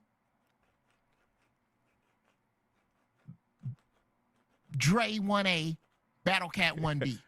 Yeah, there you go. All right, I see how you did it. That's why I put that. I got it because I respect them all. It's fair though. It's fair. I respect them all, but nobody to me fucks with Quick. Nobody. Yeah. And then Battle Cat, that nigga shit. Anyway, so we hanging out.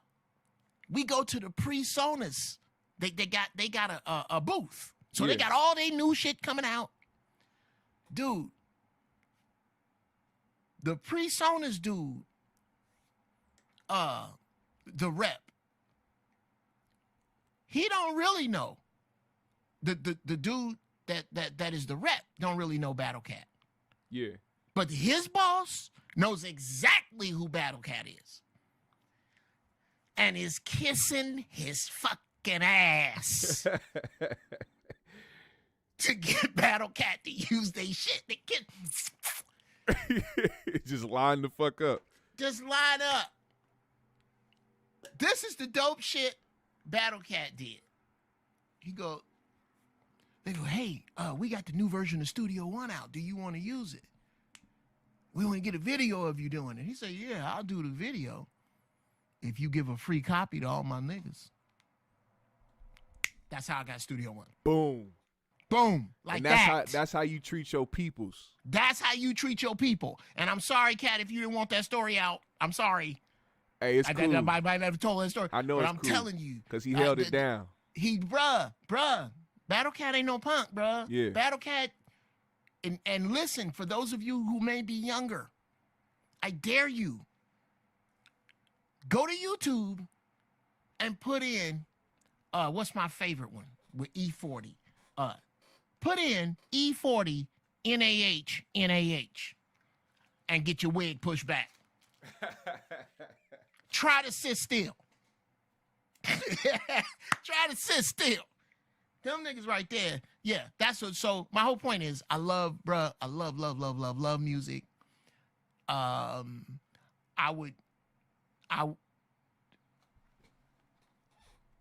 going to get to a point. Yeah. Where, and I'm almost there. Well, I am kind of there. I just am not quite. I don't have enough money for my great-grandchildren. And that's my goal. To where all I do is smoke weed, build hot rods, write TV and film, do stand-up, and make music. That's it. At my leisure. Yep.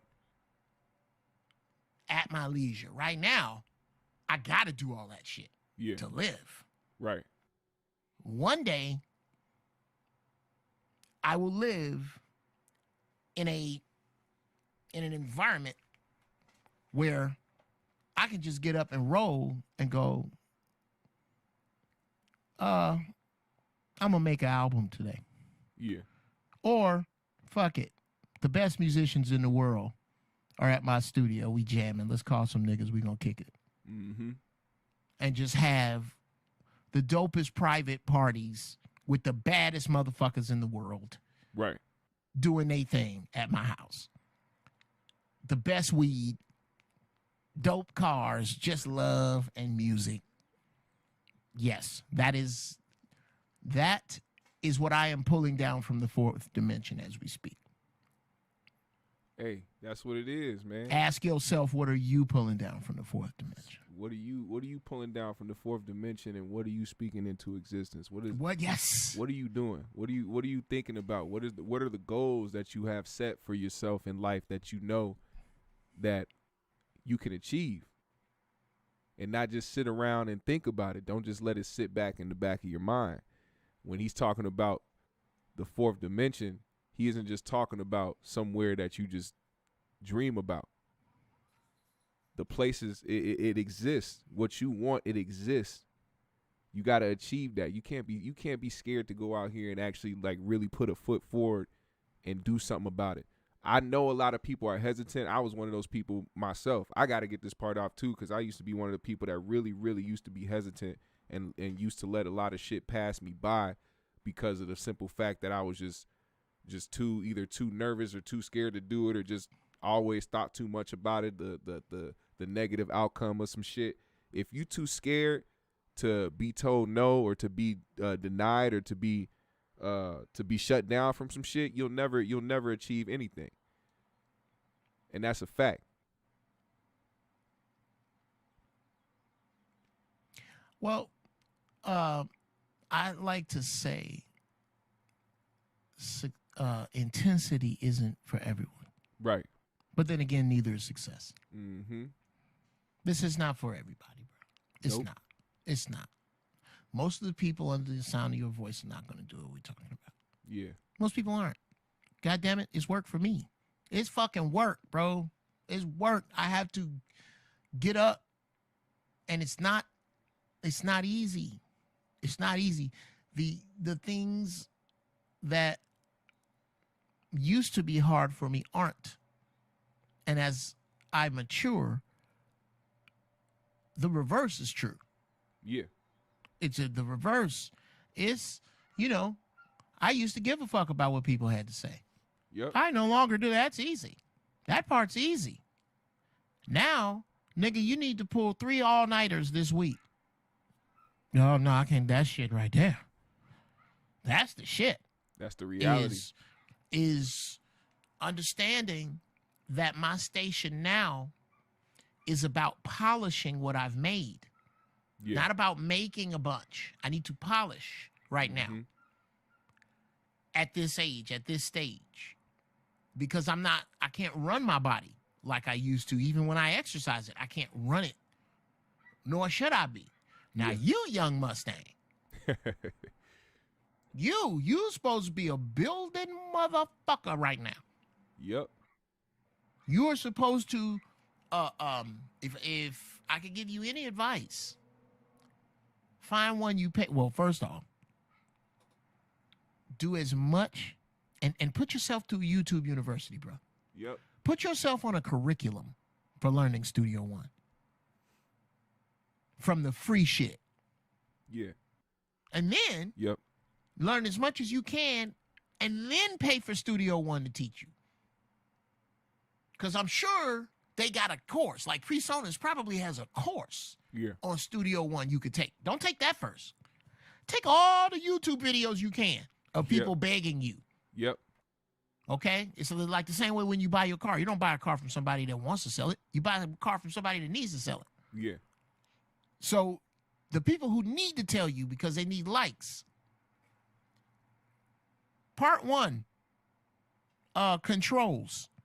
How to integrate your control surface to PreSonus One. What is the best one? What should I use? Focus on that. Then focus on the mix part. And give yourself a curriculum and take an hour a day like you go into class. Yep. And take notes. And your shit gonna grow, bruh. Your ability, the shit that you gonna see them do, you go, oh, I wouldn't even think about doing that. But I could do that in this track. I could start this one like that and stop this one here. And because I saw this, because I was actively feeding my mind in something I want. I promise you, brother, that course is connected to that house that only has a 4-car garage that apparently is not Geoff Brown's house. Yeah. 4 cars? Shit. Nigga, I got 4 black cars I want to put in my dream house. So that's your house. Right.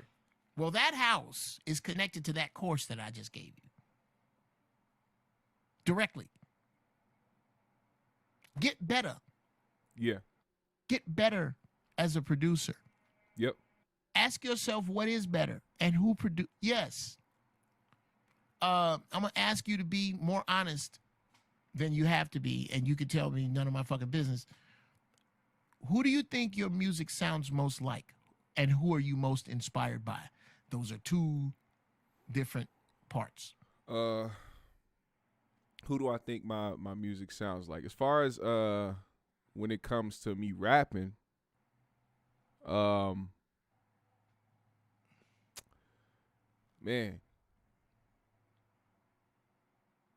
it's kind of hard. I never really, because I never honestly I 100% never really compared myself to anybody when I was rapping. As far as like the vibe of what I was trying to give off was more so of like a Currency. He's an artist from New Orleans. Okay. Like a Big Crit without the Southern accent type. You know what I'm saying? Mm-hmm. As far as like, you know, lyrical or just however the whole entire vibe of it all. And who am I most? Fustafile said Currency. That's big. Yeah, Currency, Wiz, and you know, people like that. Okay, stop there. Yeah. Stop there. So that's your vocal lane. Mm-hmm. Can we agree with that is your vocal lane? Yeah. What does it take to be the best in that vocal lane to you? As far as what? Like as far as just improving on my No. Not you. What does it take? Like you can put them in a mental lane, right? Like they're different than, say, they way different than Redman and Method Man. They're way different than, so you have them in a lane, right? Right. What is the pinnacle of that lane? And don't say you, nothing about you. That lane. See that lane. See the pinnacle.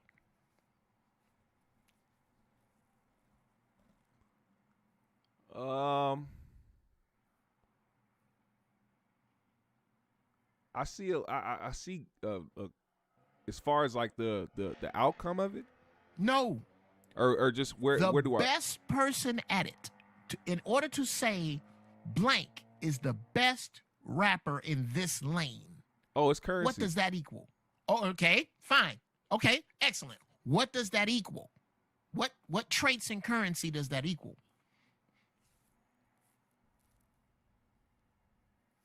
I love this young Jedi. This is beautiful. Yes. You got me thinking, man. Yes, sir. I never really thought about this. Of course not. Man, I don't know. What would you mean by like what is it equal as far as like, so if I find Currency to be the pinnacle of that lane, because because of just who he is? No. Or who with your his style. eyes closed. With your eyes closed. I'm high.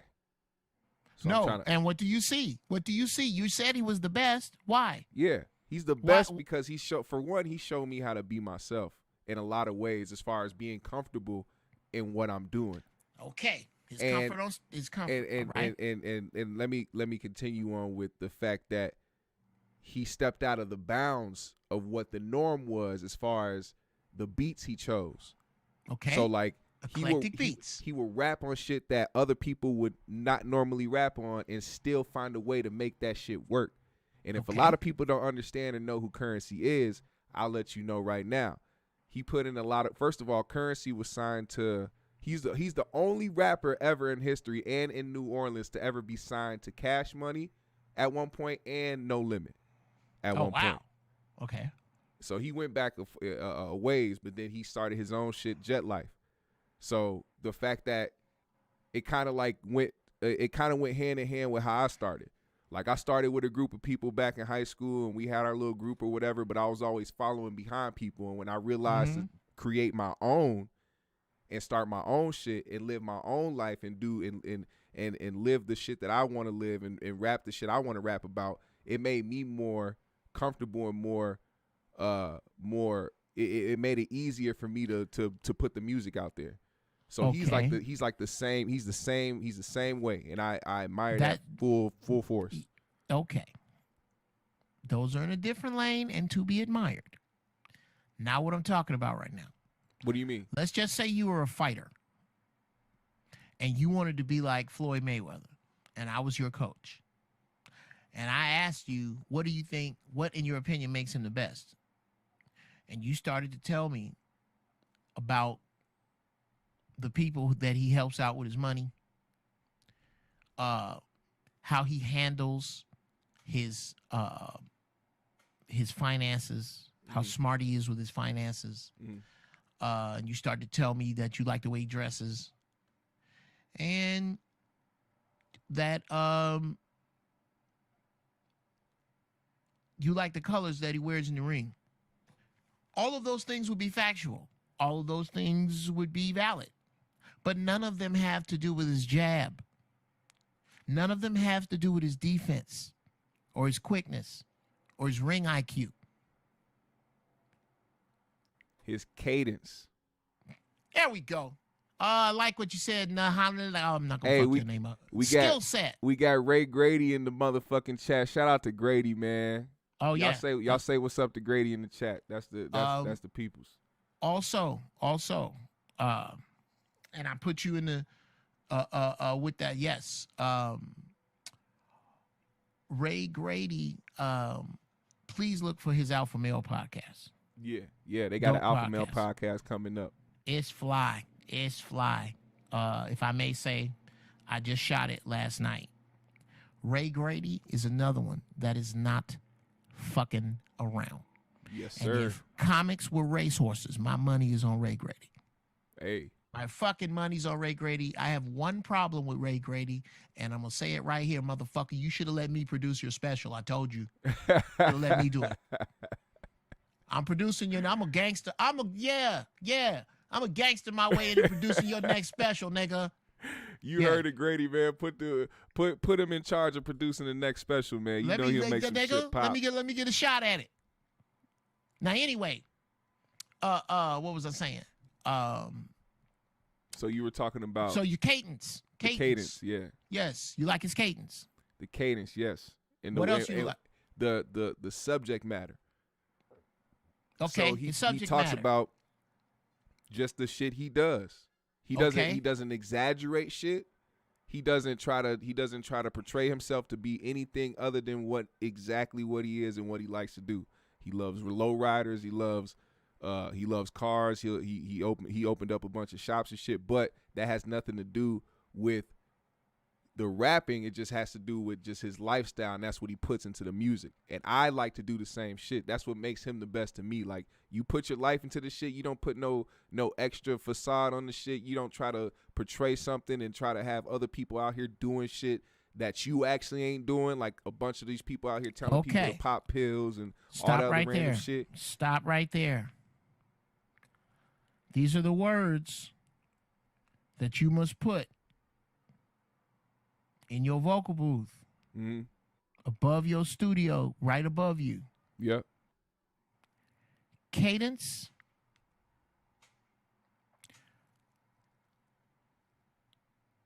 freedom, consistency, honesty.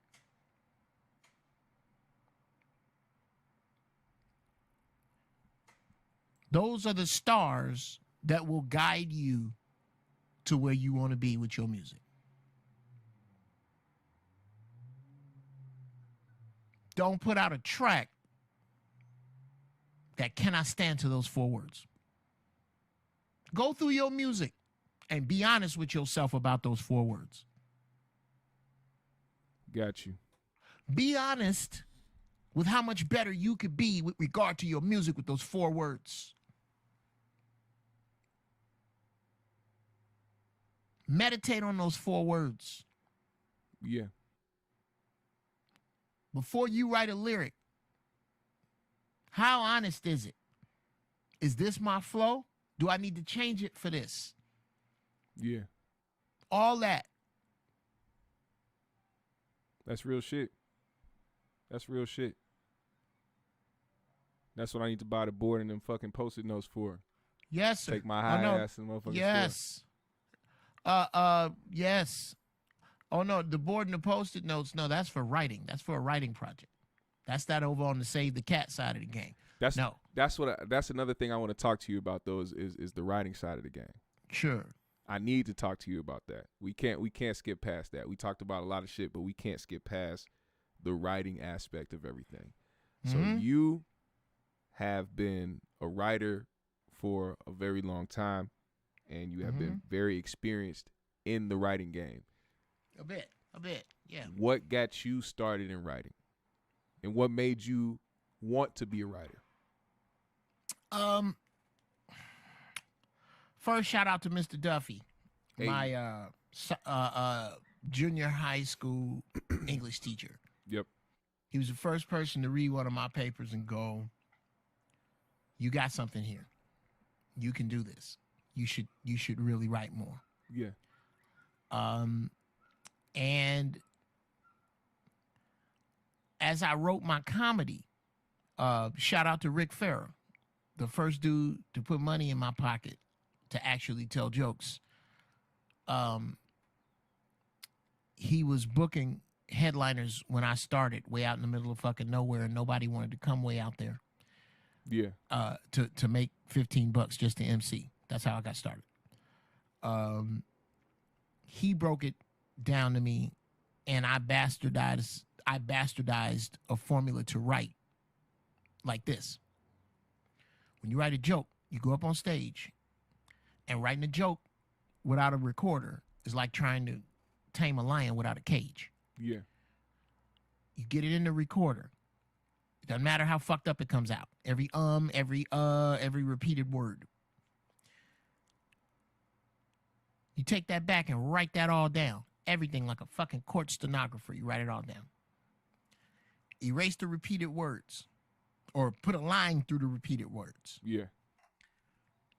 Put a highlight where they laughed. Put a highlight where you thought they was going to laugh. Throw away the rest. That's your joke. Start there. That process, when I first started, oh my God. Oh my God.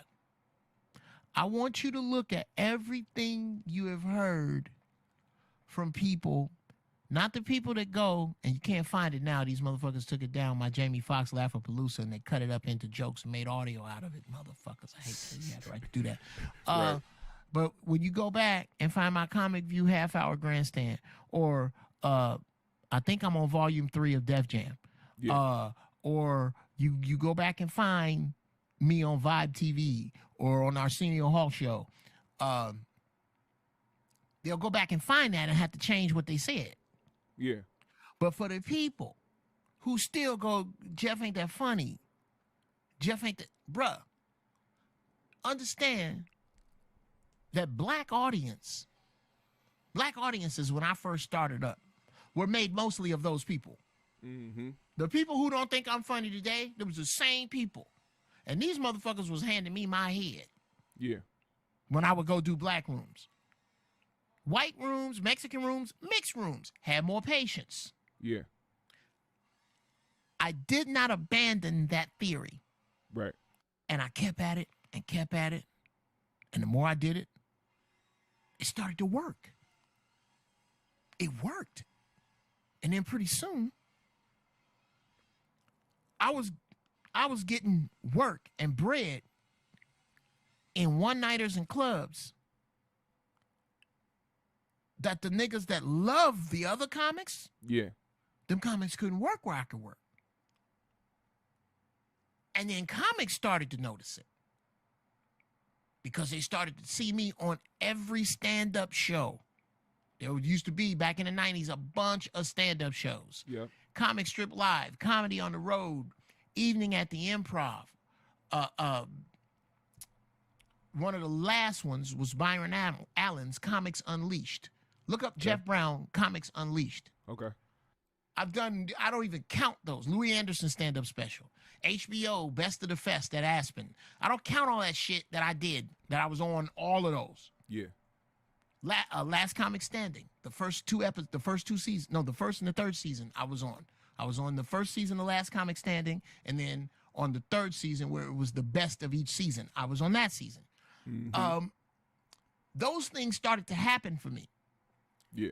And the same black comics who used to laugh at me on the way to my car, the same niggas who used to tell me they didn't think I was that funny, were asking me, Geoff, can you get me some work in these? How do we get into those rooms? I said, oh, it's easy. Give me a video of you. This was back when VCRs were. Give me a video of you. Yeah. Doing 30 minutes without the following: dick, pussy, motherfucker, bitch, roach joke, hair weave, looking at the floor, or asking what else is going on. If you have 30 minutes of that, I can get you work. Yeah. They already knew they didn't, because that comprised up most of their act. If all you can talk about is the base things about you, black female, black male, fat dude, Jewish woman, whatever. If all you have to say is that about you, you're fucking boring after about 3 minutes, at least to me. How do you see the world? And through those eyes, can you make it more clever than this next nigga? Or am I listening to the same hair weave joke all night told 7 different ways? To be able to think like that meant, brother, I'm already dealing with a different clientele, and it's not about skin color. It's about consciousness.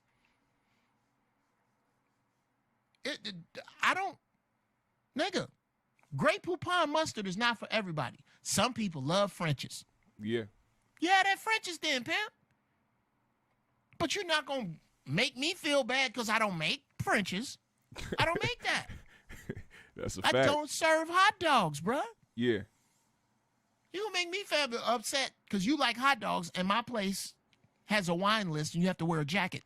You can't go we through don't your serve life hot dogs. trying to appease everybody or trying to please everybody. You gonna fucking lose every time. Yes. Can't go through life like that. That's the wrong way to live, man. Eternal Umbra says, I'm grateful Geoff is willing to come to All These Brothers podcast and give all his wisdom.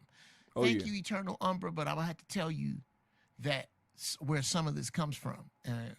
Y'all need to have your monkey ass following me. You need to follow the shit I'm doing. Yeah. One is, you can't, here's another lesson. You will not succeed or fail in spite of your woman. You will succeed or fail because of her. Bruh, you got to get you the right black woman. Mrs. Brown is that shit. She's that shit. I didn't even ask for no fucking soup. I had some soup. I didn't even ask. Soup on demand, I don't have to, bruh. Before demand. Right. Before demand. She's better at it than me, but we wake up trying to figure out how to outlove each other. Hey, that's what's up, though. She's better at it. I'm nothing. Dude, I couldn't do this shit without her anyway.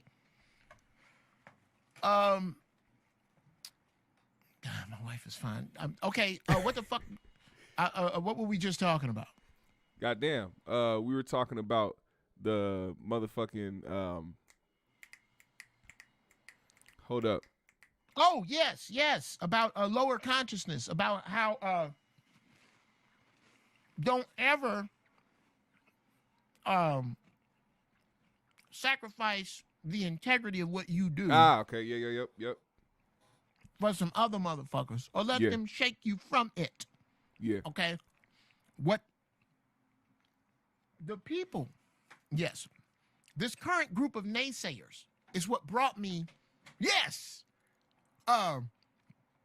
Dude was talking about how. My man Umbra, or I don't even know his name. Umbra was. I'm grateful Geoff is willing to come down with all this knowledge. The creator is a motherfucker in the way you get down. Yeah. Okay? First off, I owe you an apology. Because if you are under 40, it is my fault that you are in the condition you are in. because I am the 50-somethings. And I can promise you, most of us were not protesting the shit you're going through. Yeah. Most of us did not stand up and say, get this fucking crack out of here. We didn't. We was learning the electric slide. We invented it.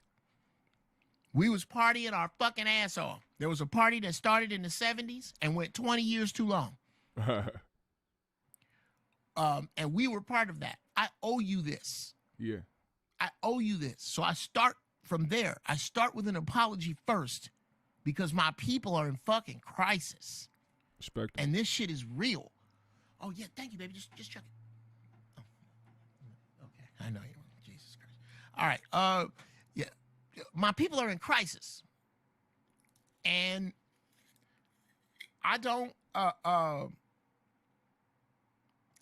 time anymore.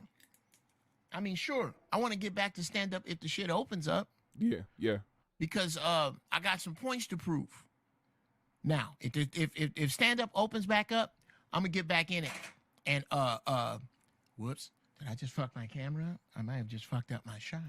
Can you still see me? Oh no, we can see. I can see. Okay. It just went down a little bit. Okay, yeah, because this thing. Oh, anyway, I'm gonna get back into stand up so that I can make motherfuckers understand that it's not a fluke. I had to what I have to. Oh yeah, that shot's horrible. That shot's horrible. What I have to do is I have to reintroduce myself as a stand-up comedian. Yeah. Because there are a lot of people who had no fucking idea. And that has to do with my arrogance. That I didn't cue in on the fact that my career was at its peak between 1993 to about 2005. That's a group of people that got born. Yeah. Okay, let me fix this. Do your thing. Just a smell. Okay, there we go. There's a group of people who some people fucking got right around then that have no fucking idea who I am. That has no idea who I wrote for or what I done. Okay. Well, this time, it won't just be stand-up. It's going to be my album. Yep. Please go to Giraffe Balls. Yeah. You guys, dear haters. I love haters. They keep me motivated. Dear haters, I need you. I implore you. I beg of you. Please go to Giraffe Balls and hate on my music. Please try. Please go. So that you understand it's not a game. That I'm not fucking around. And let them know, is it giraffeballs.com or is it giraffeballs no, SoundCloud? It's YouTube. It's YouTube. Oh, no, my SoundCloud is just Jeff Breeze. I just got some beats up there. Yeah. I don't even know. Wait a minute. If I can get it to play. Yeah, could you play? Can you play some real quick? Because I need to take a quick pee break. Oh, that's hilarious. Let me see. Okay, I'm still working on getting this goddamn. I drink a lot of water. Okay, let me know if you can. Let me know. I'm gonna let you know if if I can hear it. If you can hear this. Okay. Okay. Can you hear that? Nope. Okay. That means I gotta go over to my music computer. And I'm not trying to make you pee on yourself, young Jedi. But yo, nigga, you can't move until. See, this is where my boy, shout out to Rashad Coles. That's you need some niggas like this in your life. Yeah. My boy Rashad, I don't know how that much knowledge fits in a human fucking head. I don't know. There are people I know. Yes, I surround myself with people who are better than me. Yeah. Everybody I fuck with in music, comedy, This motherfucker's better than me. That's how I make myself better. Do not let your ego stop you from being honest about who's better than you. Because if you do that, you have just openly, actively decided that this motherfucker's not going to be able to help me. Yeah. You gotta get there at some point. So I tell you what, because you might pee on yourself, go do your thing. While you're doing that, I'm just gonna I'll answer questions. Yeah. Anybody that's the one thing I was gonna do actually before you talked about the music. I want people to ask questions. So if you have a question in the chat, ask a question and keep it motherfucking respectful. Or I guess if you want to get fucking flamed on, I guess go ahead and if you want to smoke, I guess you can. But other than that, I know that there's people in here that want to ask some real questions. So go ahead and ask Geoff some questions real quick. Sure. I'll be right back. I'm building as a hateful character. There's this hateful character I'm working on. This negative ass broad. This old nothing ass bitch. She really is. I need some words to put in her mouth. That's where you haters come in. Please, if you got some horrible, nasty, negative shit to say to me, please help me turn that into money. That's a fact. Please, I need your help here. I need you to open that little pus spigot and start just letting out this will help you too if you let it stay out. Put in your mind that person who, I don't know, molested you, touched your booty hole, whatever, didn't let you date, whoever that is, your ex. Put that energy into the hateful shit you have to say about me so that I know it's authentic. That's the help I'm giving you because I need your help. I need to be authentic when I write. Now, with that on the way, I'm looking for a yogi right now. If you go over to Giraffe Balls, GIRAFFEBALLZ, that is my show I do where I get high as giraffe balls, do my beats, and talk about whatever the fuck on this level that I talk about that y'all want to talk about or something I picked, and we talk about music. That's what my show is about. But this serves a twofold purpose. I'm trying to see if I can get, and I believe I can. Yes, I believe that if I take, no, it wouldn't be would it be? It might be. Yeah, dumbass, it would be in songs. Okay, I have, let's see if it's under Giraffe Balls music. Yeah, dummy, you're such a dummy. Okay. Nope. That's. Which ones you answered already? I haven't. Wow. I didn't know you were back. I hadn't answered either of them, nigga. I'm still looking for goddamn music and telling niggas to please be hateful so that I can write this nothing ass bitch I'm trying to write. I told him. Yeah. Nobody asked. Yeah. Everybody. No. I see the question, but I don't see nobody saying no like hateful shit. Oh, okay. Where is it? It said, how do you there we go. There we go. I had to scroll up. Okay. Bro, do you have a show you've spoken on before that is to come out? What is the premise of that, and is it set here in Chicago? Very good question. No, it's actually set here in L.A. It is a crime drama that is Fast and the Furious meets Shaft, but is as ugly as Sons of Anarchy. Ooh. Set in L.A. Oh, it's the shit, nigga. Bro, I love Sons. I love Sons, man. Bruh, don't, Young Jedi. That's my shit. You do not need to do this, sir. You are I already high on my shelf. Yo, just you don't have to pretend that you love my favorite show. I swear to God, just recently, just a few months ago, I had to double back on it and watch the whole. I had to watch the entire shit again. I can't. It's something else. I can't. I tell you how much.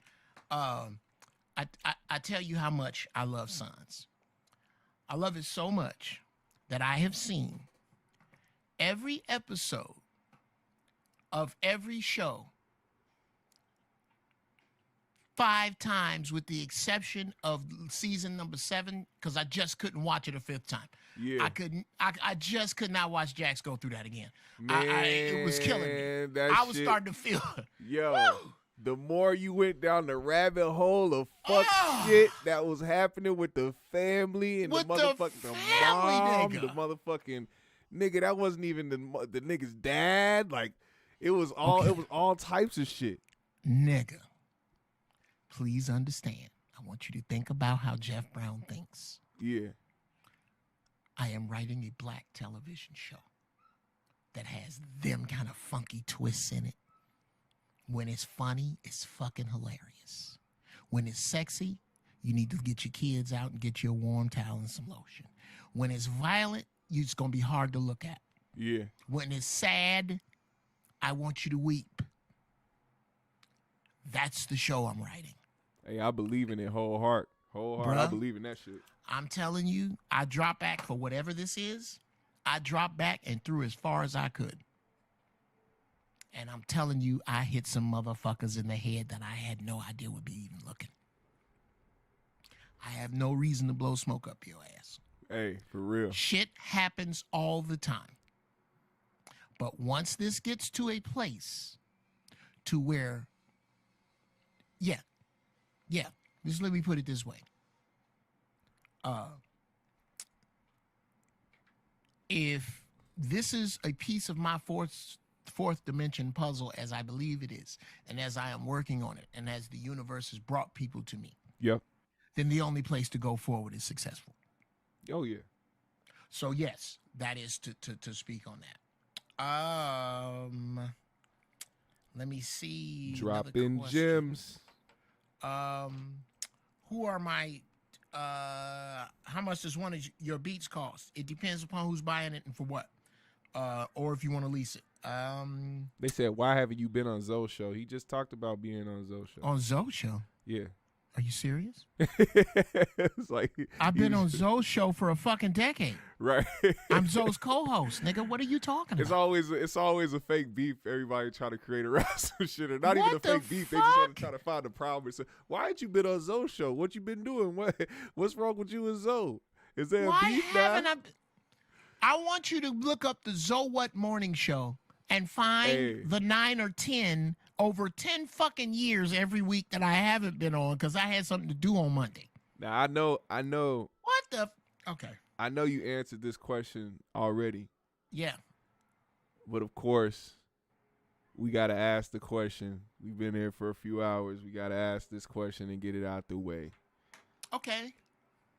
If you feel like it doesn't matter. I know we can. I know we can refer to the other interview and just keep people going to that and let them. You know what I'm saying? Because people keep having these random ass questions and people keep throwing shots. But how do you feel? Just to let people know here, how do you feel about Corey Holcomb? Oh, okay. Hold on just a minute. I'm gonna see if oh, you dumbass! You got to put the thing on the thing first. Okay. How do I feel about Corey Holcomb? Yep. Oh yes, I've said it before. Yeah, you know I know the answer. You know I know the answer. One of the funniest cats to ever touch a mic. Yep. Incredible as an artist. How I feel about him with regard to any of the controversy between us, the following applies. Go watch in Giraffe Balls, The Two Suits, where I break down what I think is going on. Mm-hmm. Personally, here's how I feel about Corey Holcomb. If Corey ever needs anything as a black man, we are in crisis and people are trying to kill us. All he need do is pick up the phone and I will be right there. I love Corey Holcomb. That's it. There you have it. And that's all we need. Shut down case all over. Eat the soup.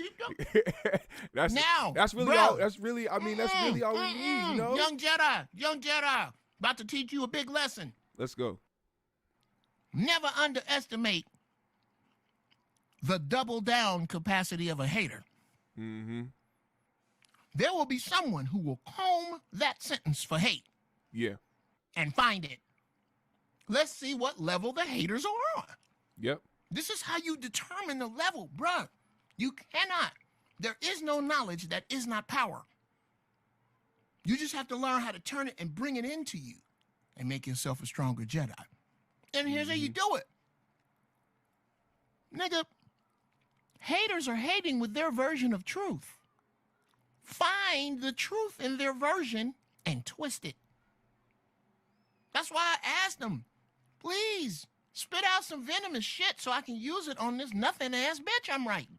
I'm writing a nothing-ass bitch. The kind of bitch, her house so nasty, when you walk out, you wipe your feet before you go out so you don't get the earth dirty. That kind of bitch. Just a fucking trifling, nasty-ass bitch. The bitch that's in charge of Camp Trifling. This is who I'm writing. Camp Trifling. And I need some of this hatred. And I can't. So if you harboring some hate, please let it out. And you know how, hold on. You know how I know he's dead ass serious about this? Because I know, of course, people will be like, oh, he just saying this. No, you know how I know he's serious? He's a writer. He's used to being in the room full of motherfuckers writing and fucking putting like, yo, say the shit. give those ideas. He'll use them. Bro, he'll use the motherfuckers. If it's good enough. Here's the problem with most level 1 haters. Yeah. They are the ones that are the most dependent upon your ego. Mm-hmm. Because they need you to be upset about it or it doesn't work. And they don't get what they're digging for, so they keep digging. Those are the ones who do the most work. The level 2 and 3 and above haters, nah, they'll hate on you, like try to block your blessings and that shit. You want the motherfuckers those that levels just go running. by people who know you too. Yes. And people who don't know you. Them level Right. 1s and level 2s be the Know motherfuckers you who and don't know you. My the man. people who up there, those are people that know you and that really know you and try to use shit against you. Trust me, yeah. I understood. Ladies and gentlemen in the room, you are watching a young Jedi come into his own. Yes, sir. That is exactly right. I'll smoke to that. You can differentiate them by one, the base level to differentiate them by is know you and don't know you. Motherfuckers that don't know you are level 1 haters. Mm-hmm. They don't spend any time in your presence. They don't know for sure. You know, I could be bullshitting. My wife could be an ugly, unsupportive hag, and I could be dead fucking broke. Mm-hmm. Those are possibilities in some other realm. Yep.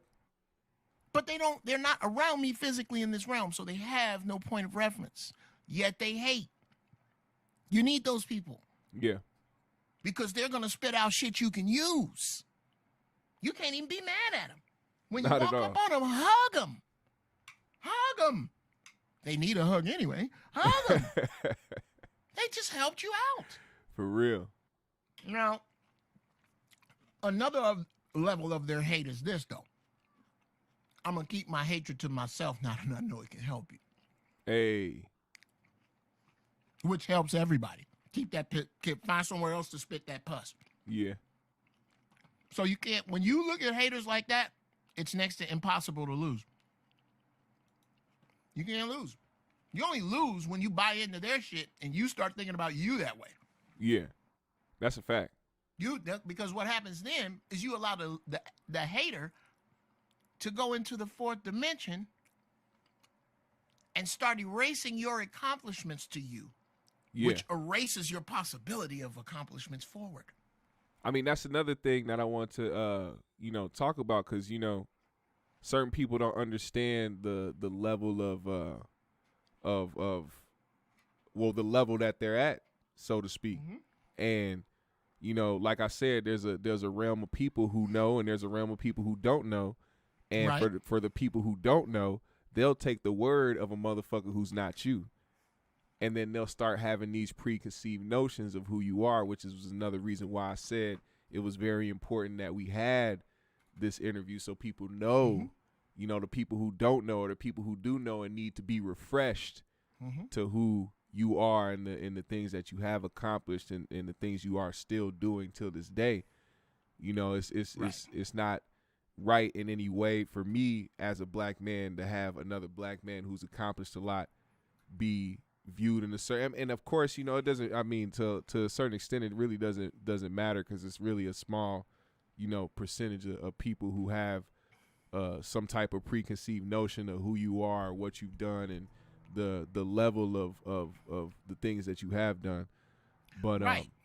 it's just important to keep reiterating that as black people as a whole, because we don't give each other flowers when we're still here and when we're still active out here, especially when we're still active out here. So Exactly. Let me see. I don't know if you're gonna let me know if you can hear this, and if you can, should I start more hip hop or more smooth? oh, it don't matter. You can go whatever direction you want to go. Okay, let me see if you can hear this.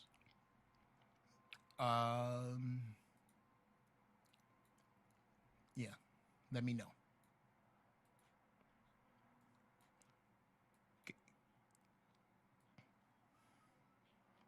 Can you hear that at all? I can't hear nothing on this side. You don't? Nah. All right. Fuck it then. God damn it. What about on your speakers? You just complain on your speakers? You mean if I just let it through the speakers? I guess. But yeah, I mean, okay. it might would it fuck with your mic? Will it feedback? Yeah.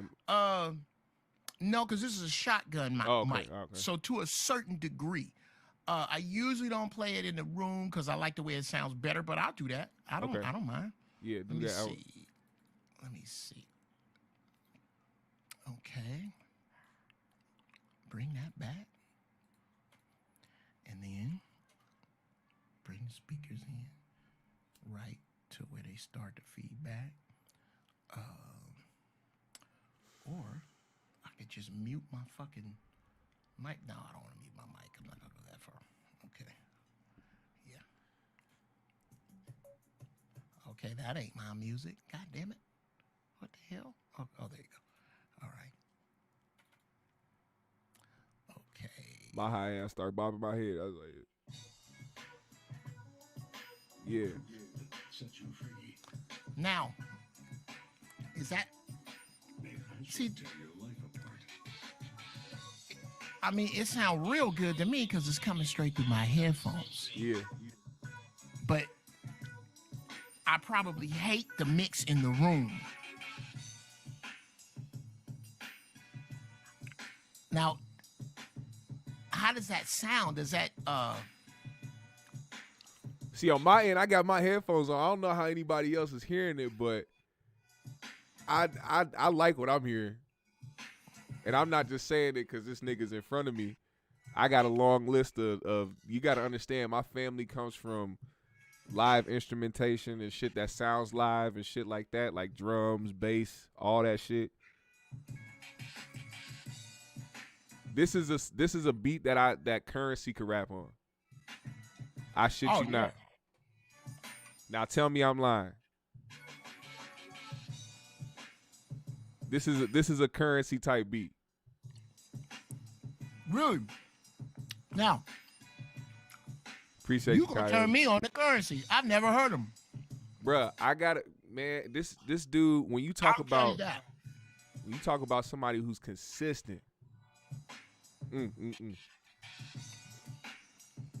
Okay.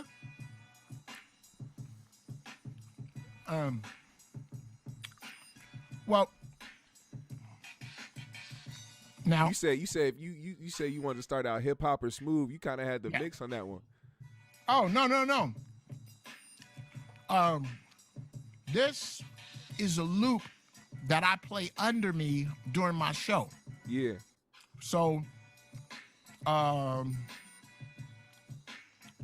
here, I'll just scoot forward a little bit.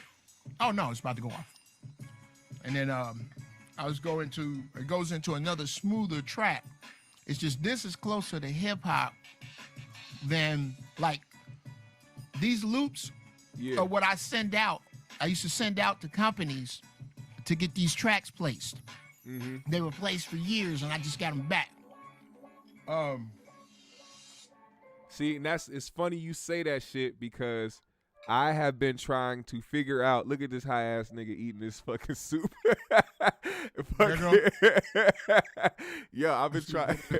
I've been trying to figure out because like I like I said, multi-talented in different ways to the point where I don't like to stay in one avenue. I wanna get my beats placed on. I want to get involved with video games, with TV, with movies, Right. with all types of shit. Just like, cause I feel like I'm versatile in that way. And the one thing is resources. Just trying to find the way and the lane through that. Minnesota, for one, is not the place to be out here trying to succeed as a black man in any type of like music or entertainment, any shit like that. But just reaching out to different people is what I've been trying to do. Explain Prince, explain the time, explain mint condition. Rap. I'm talking about rap. Oh, okay, specific. okay. Rap. Let me be specific. Rap. Okay. Because when it comes to that side, that lane, they still had to venture off. You know what I'm saying? It wasn't like they kind of just stay through here. Nobody really wants to stay in the same place. I definitely don't want to stay in the same place, but no. Everybody always tries to expect the love from where they from first. When sometimes it's all it could be. It's all they don't love you where you're from first. Yeah, not always. So many places, man. They'll love you when everybody else start loving you. Well, because everybody else around you isn't comparing themselves to you in other places. Yeah. Okay, you dealing with an audience, a city full of people who got a cousin, a niece, a nephew, a son, trying to do the same thing you doing. And because black people are under the ether that they believe that your success is connected to their failure, I can't root for you and my nephew. Right. I got to root for you. I got to root for my nephew. I got to hate you. Isn't that the way it works? That is a fact. So this sound like a cold ass Sonic level, like this is Sonic level music. Like that part right there with the piano, that sound like one of them one of them upgraded Sonic levels. I like that shit. That shit's tight. Yeah, man. I done sampled Sonic a few times. I sampled a fucking orchestra that remade one of the levels. You know they have video game sound packages. Where? Where? Look up Google video game sound pack. See what comes up. Video game sound pack. You can get all them sound. Well, shit, man. Hey, okay, man. I'm turning my shit down because that shit driving me crazy. God damn it. I don't need to hear my music. Nah, look. My thing is this.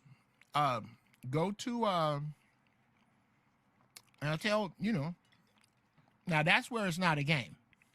Huh. That's where it's not a game. Is the music. Yeah. I'm not fucking around.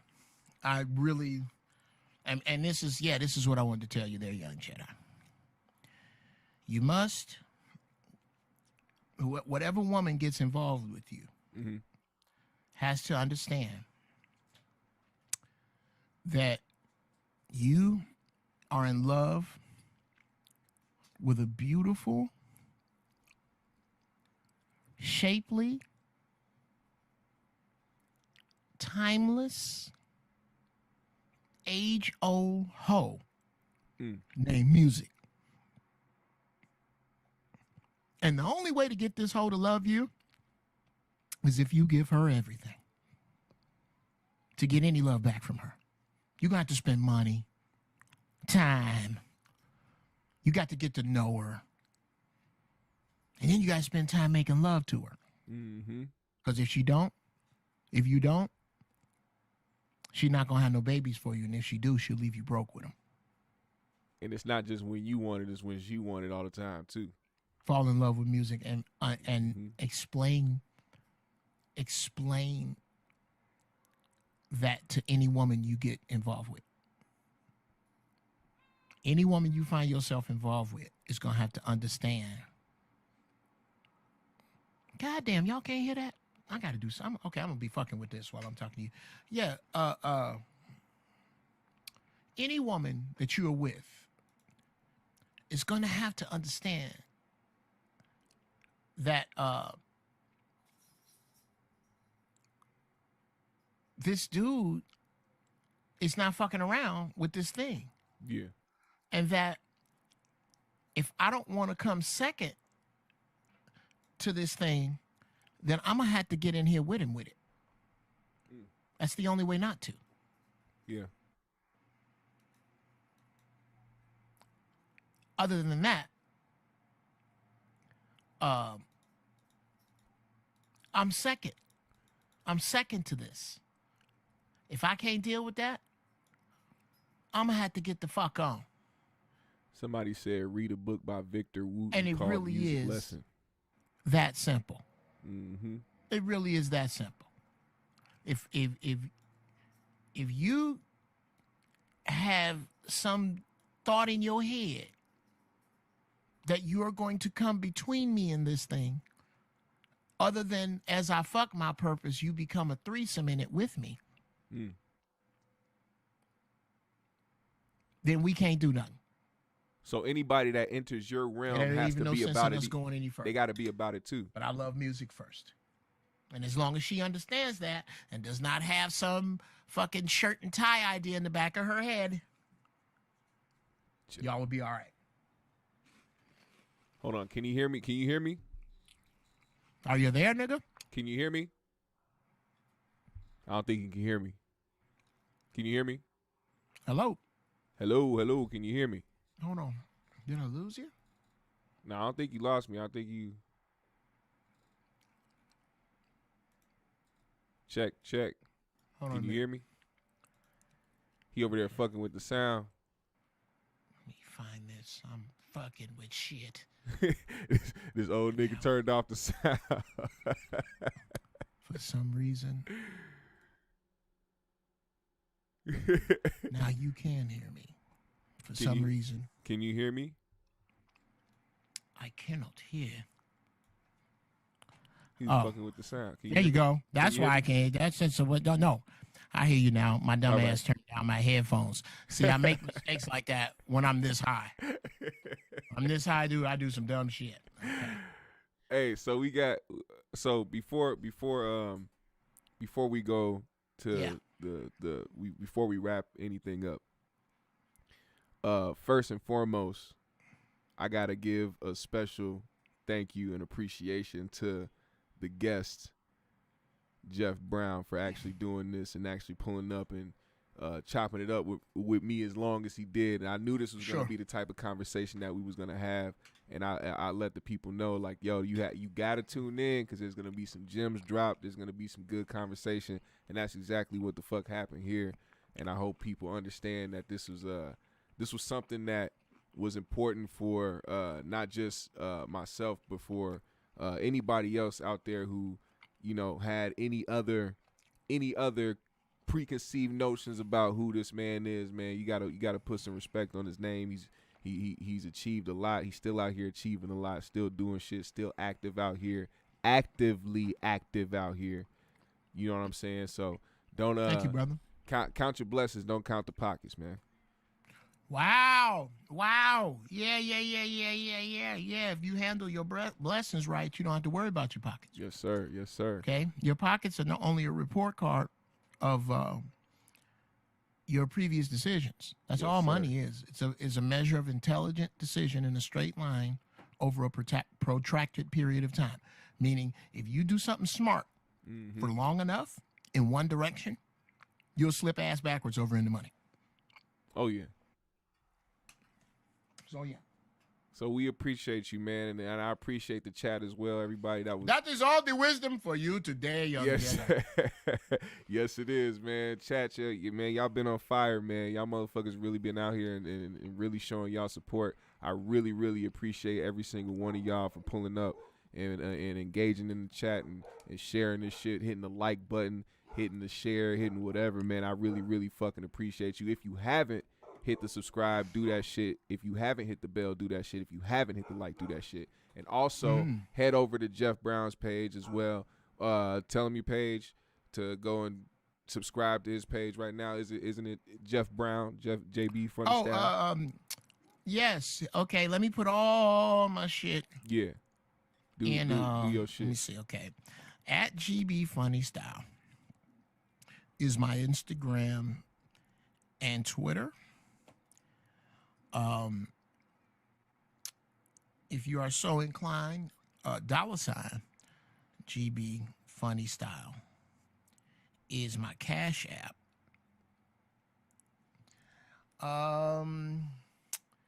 Let's see what else. Oh yes, subscribe. Yeah, go subscribe, go like all that shit. To Geoff TV. That's me right there. That's where Giraffe Balls is. That's where I'm gonna start putting up a bunch of other shit. Look up DL Hughley Uncut, where you will see that I either write for that show or am on it. When you every 3 days a week, or you'll hear me 3 days a week, but 2 days a week, I write for the DL Hughley radio show. So if DL is on the air where you are sometimes, whether you know it or not, listening to me, because I write and co-produce sort of what he has to say. Yes, sir. So that's what I'm doing. Alpha Male Podcast coming out. Yeah, with Ray Grady. Yo, shout out Ray Grady. Shout out Ray Grady. That's my man right there. This last thing I'm gonna say. I think this is the most important thing I can say here today. Listen up. And I'll put it in both. I'll try to keep it short. I'll put it in both ways: the metaphysical way and the Hoda de Boko shot speak. I'll go metaphysically first. Right now, you are experiencing a time unlike any other that has been written about over and over and over. This is not the end of the world. This is the end of their world. But in that, there's a tightrope we are all walking, and the universe has done away with the safety net. Yep. There is no safety net. Trick your rent money off to go to goddamn the Bahamas and come back and try to make it up. Break your foot doing something stupid. Where you going? The hospital? Keep eating bad. Keep eating bad. See what happened. There is no safety net. It's gone. Now, in Hoda de Boko shall speak. We've all heard, surely goodness and mercy shall follow me all the days of my life, and I shall dwell in the house of the Lord forever. Amen. We've all heard that. Well, it is my opinion that God has left his goodness on the earth, but he has taken his mercy. There is no more mercy for fools. Keep with your foolish behavior. Keep with your negativity. Keep not healing yourself. Keep not forgiving people. Keep eating bad. Keep with your foolishness and you are going to perish. And I don't know who you are, but motherfucker, you do. That's a fact. This is God saying this ain't a game. And I'm just talking out that book because it's your playbook. Now, I got some shit to say about God and Jesus that don't run over there, but you got to get over to Giraffe Balls to check that out. I love you all. I thank you all, but most importantly, I thank you haters. Hey, let's go, man. Shout out to the motherfucking legendary Geoff Brown. Thank you, brother. I appreciate you so much, man. Thank you for pulling up on me, man. We got to do this again sometime, man. How about once a month? Yeah, once a month. We'll lock it in once a month, man. Lock it in once a month, Big Pimpin'. Yes, sir, man. Appreciate you, man. You have a good one. Smoke something. Adios, nigga. Come on. I'm finna go get some more before I do. Oh, I'm fucking up. Huh? What you got? Oh, I have to. I can't resist myself. Coyote Cage. Oh, shit. It's okay. Oh, shit. To love Corey. And hate, disrespect. Don't. Yeah, it's okay to love Corey and respect what I have to say, but not see me as your funniest comedian. Because I don't even know if I'm doing comedy anymore. I've already done all that. I've already stayed at Caesar's Palace for 3 months in the presidential suite, opening up for Ray Charles. Can't undo that. I've already flown on private planes. Can't undo that. Already won a whole bunch of money, made a whole bunch of money, been a whole bunch of places, had a whole bunch of pussy. You can't unfuck none of them women. You can't. Talk your shit, Jeff. Okay, I already done that. I was not capable to speak this wisdom to you when I was out seeing the world and fucking my way through it. Hey. I needed to make those mistakes to get here, mama. That's why I'm here. I'm not here to entertain you. I'm here to speak to your soul and untie some of these knots that make you come here every time this man put his podcast up and open your puss bucket. Whew. That's what I'm here for. That's why God put me here. So you can be Corey 100. I expect you to be. I don't take nothing away from that man. This isn't about him. Your weakness led you to me.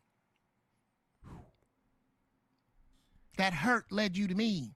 Whoever hurt you led you to me. Your ancestors and my ancestors grabbed hands and said, these people need to be together.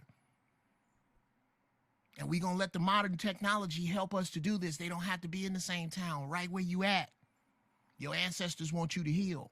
And that's the only way you're going to move forward. In the meantime, you do say some pretty cool, hateful shit that I can use that I don't have to pay you for. I love you, mama. And as a black I love woman, Coyote too, man. She knows it. I just, Yes. she be trying to go hard, man. Oh, she's trying, bruh. That's a person in a lot of pain. And will tell you ain't nothing wrong with them. And I don't know shit. Good. Good. Because I'm not talking to you. I'm talking to your subconscious. I'm talking to the little girl. Yeah. I'm talking to the little girl that never needed a fight class because she had to make herself hard because of whatever happened to her. That's who I'm talking to. I'm not talking to you. I'm talking to the little girl that still exists. And you're still trying to protect her. That's okay. She still hear me.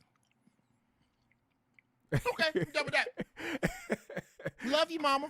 Geoff Brown, everybody. Geoff motherfucking Brown, man. Thank you so much, man. You Appreciate welcome, you, OG, man. Once a Love, month, we bro. gonna get it in, man. Let's Love and motherfucking power, pound it bro. up, Yes, man. we For are. sure. OG Jedi, Young Jedi. Let's go, Get your man. little fucking questions together. Yes, sir. Yes, sir. Appreciate you, man. Let them know when I'm coming. All right, bro. Yes, sir. I'm out. Yo. Hey, that's exactly that's exactly how that motherfucker that's exactly how I thought this shit was gonna go. Yo, shout out to Geoff Brown, man. That was some cold shit, man. That was some real cold shit. Hey, I appreciate y'all so much for following through, man. I appreciate y'all so much for showing love. Yo, that went way better than I expected, man. That went way better than I fucking expected. But before I get out of here, I can't get out of here without letting y'all know what the fuck is going on. And I know a lot of y'all know, but before y'all leave, please don't leave yet. Fuck with me. It's GMS, man. I'ma smoke something with y'all, but before I leave, I gotta let y'all know. I have 2 beat albums out right now. Yes, I make beats, I rap, all that shit. I have 2 beat albums out right now on Bandcamp. I need y'all to help support me. They're free. Absolutely free. Absolutely free. You can go and listen to them and download them right now off Bandcamp for free. And if you want to help support further than that, you can buy the digital album, download it for whatever price you want. You can name your own price from $1 to $5 to $10. It don't matter. You can name your own price. But other than that, support. Also, as you see my socials above right there, my Instagram, my Twitter, Snapchat, all that shit. Support that shit. I follow everybody back. So if you follow me on Instagram or whatever, I follow you back. And if you want to support even further, hit a nigga Cash App. But like I said, man, support the motherfucking beat albums, and thank you so much for following through, man. I'm blown, bro. I'm sorry, I'm high as shit. But I appreciate y'all so much, man. This shit was fucking dope as fuck. It went way better than I expected. This was a fucking dope ass interview. My nigga Geoff Brown came through and motherfucking dropped some real motherfucking gems on everybody. And I couldn't ask for a better motherfucking co-host. That was a co-host type shit. That wasn't even like a interview. That was just like to get to know them. I wish that was the case, but you know what I'm saying. But that it just felt, it had that energy. You know what I'm saying. And I really appreciated that, and I really appreciate the OG for coming through and stopping through. So appreciate y'all, man, and pull up on me every day. I stream every single day. Make sure you pull up on me. 3 p.m. That's the set time. I don't know what else to say, man. Smoke something, man. Respect all y'all, man. I want to shout y'all names out. I really do. But I'm blowed, and I gotta go get some food. So thank y'all so much, man. Shout out to you, man. Yeah, for real. Bye. Peace out.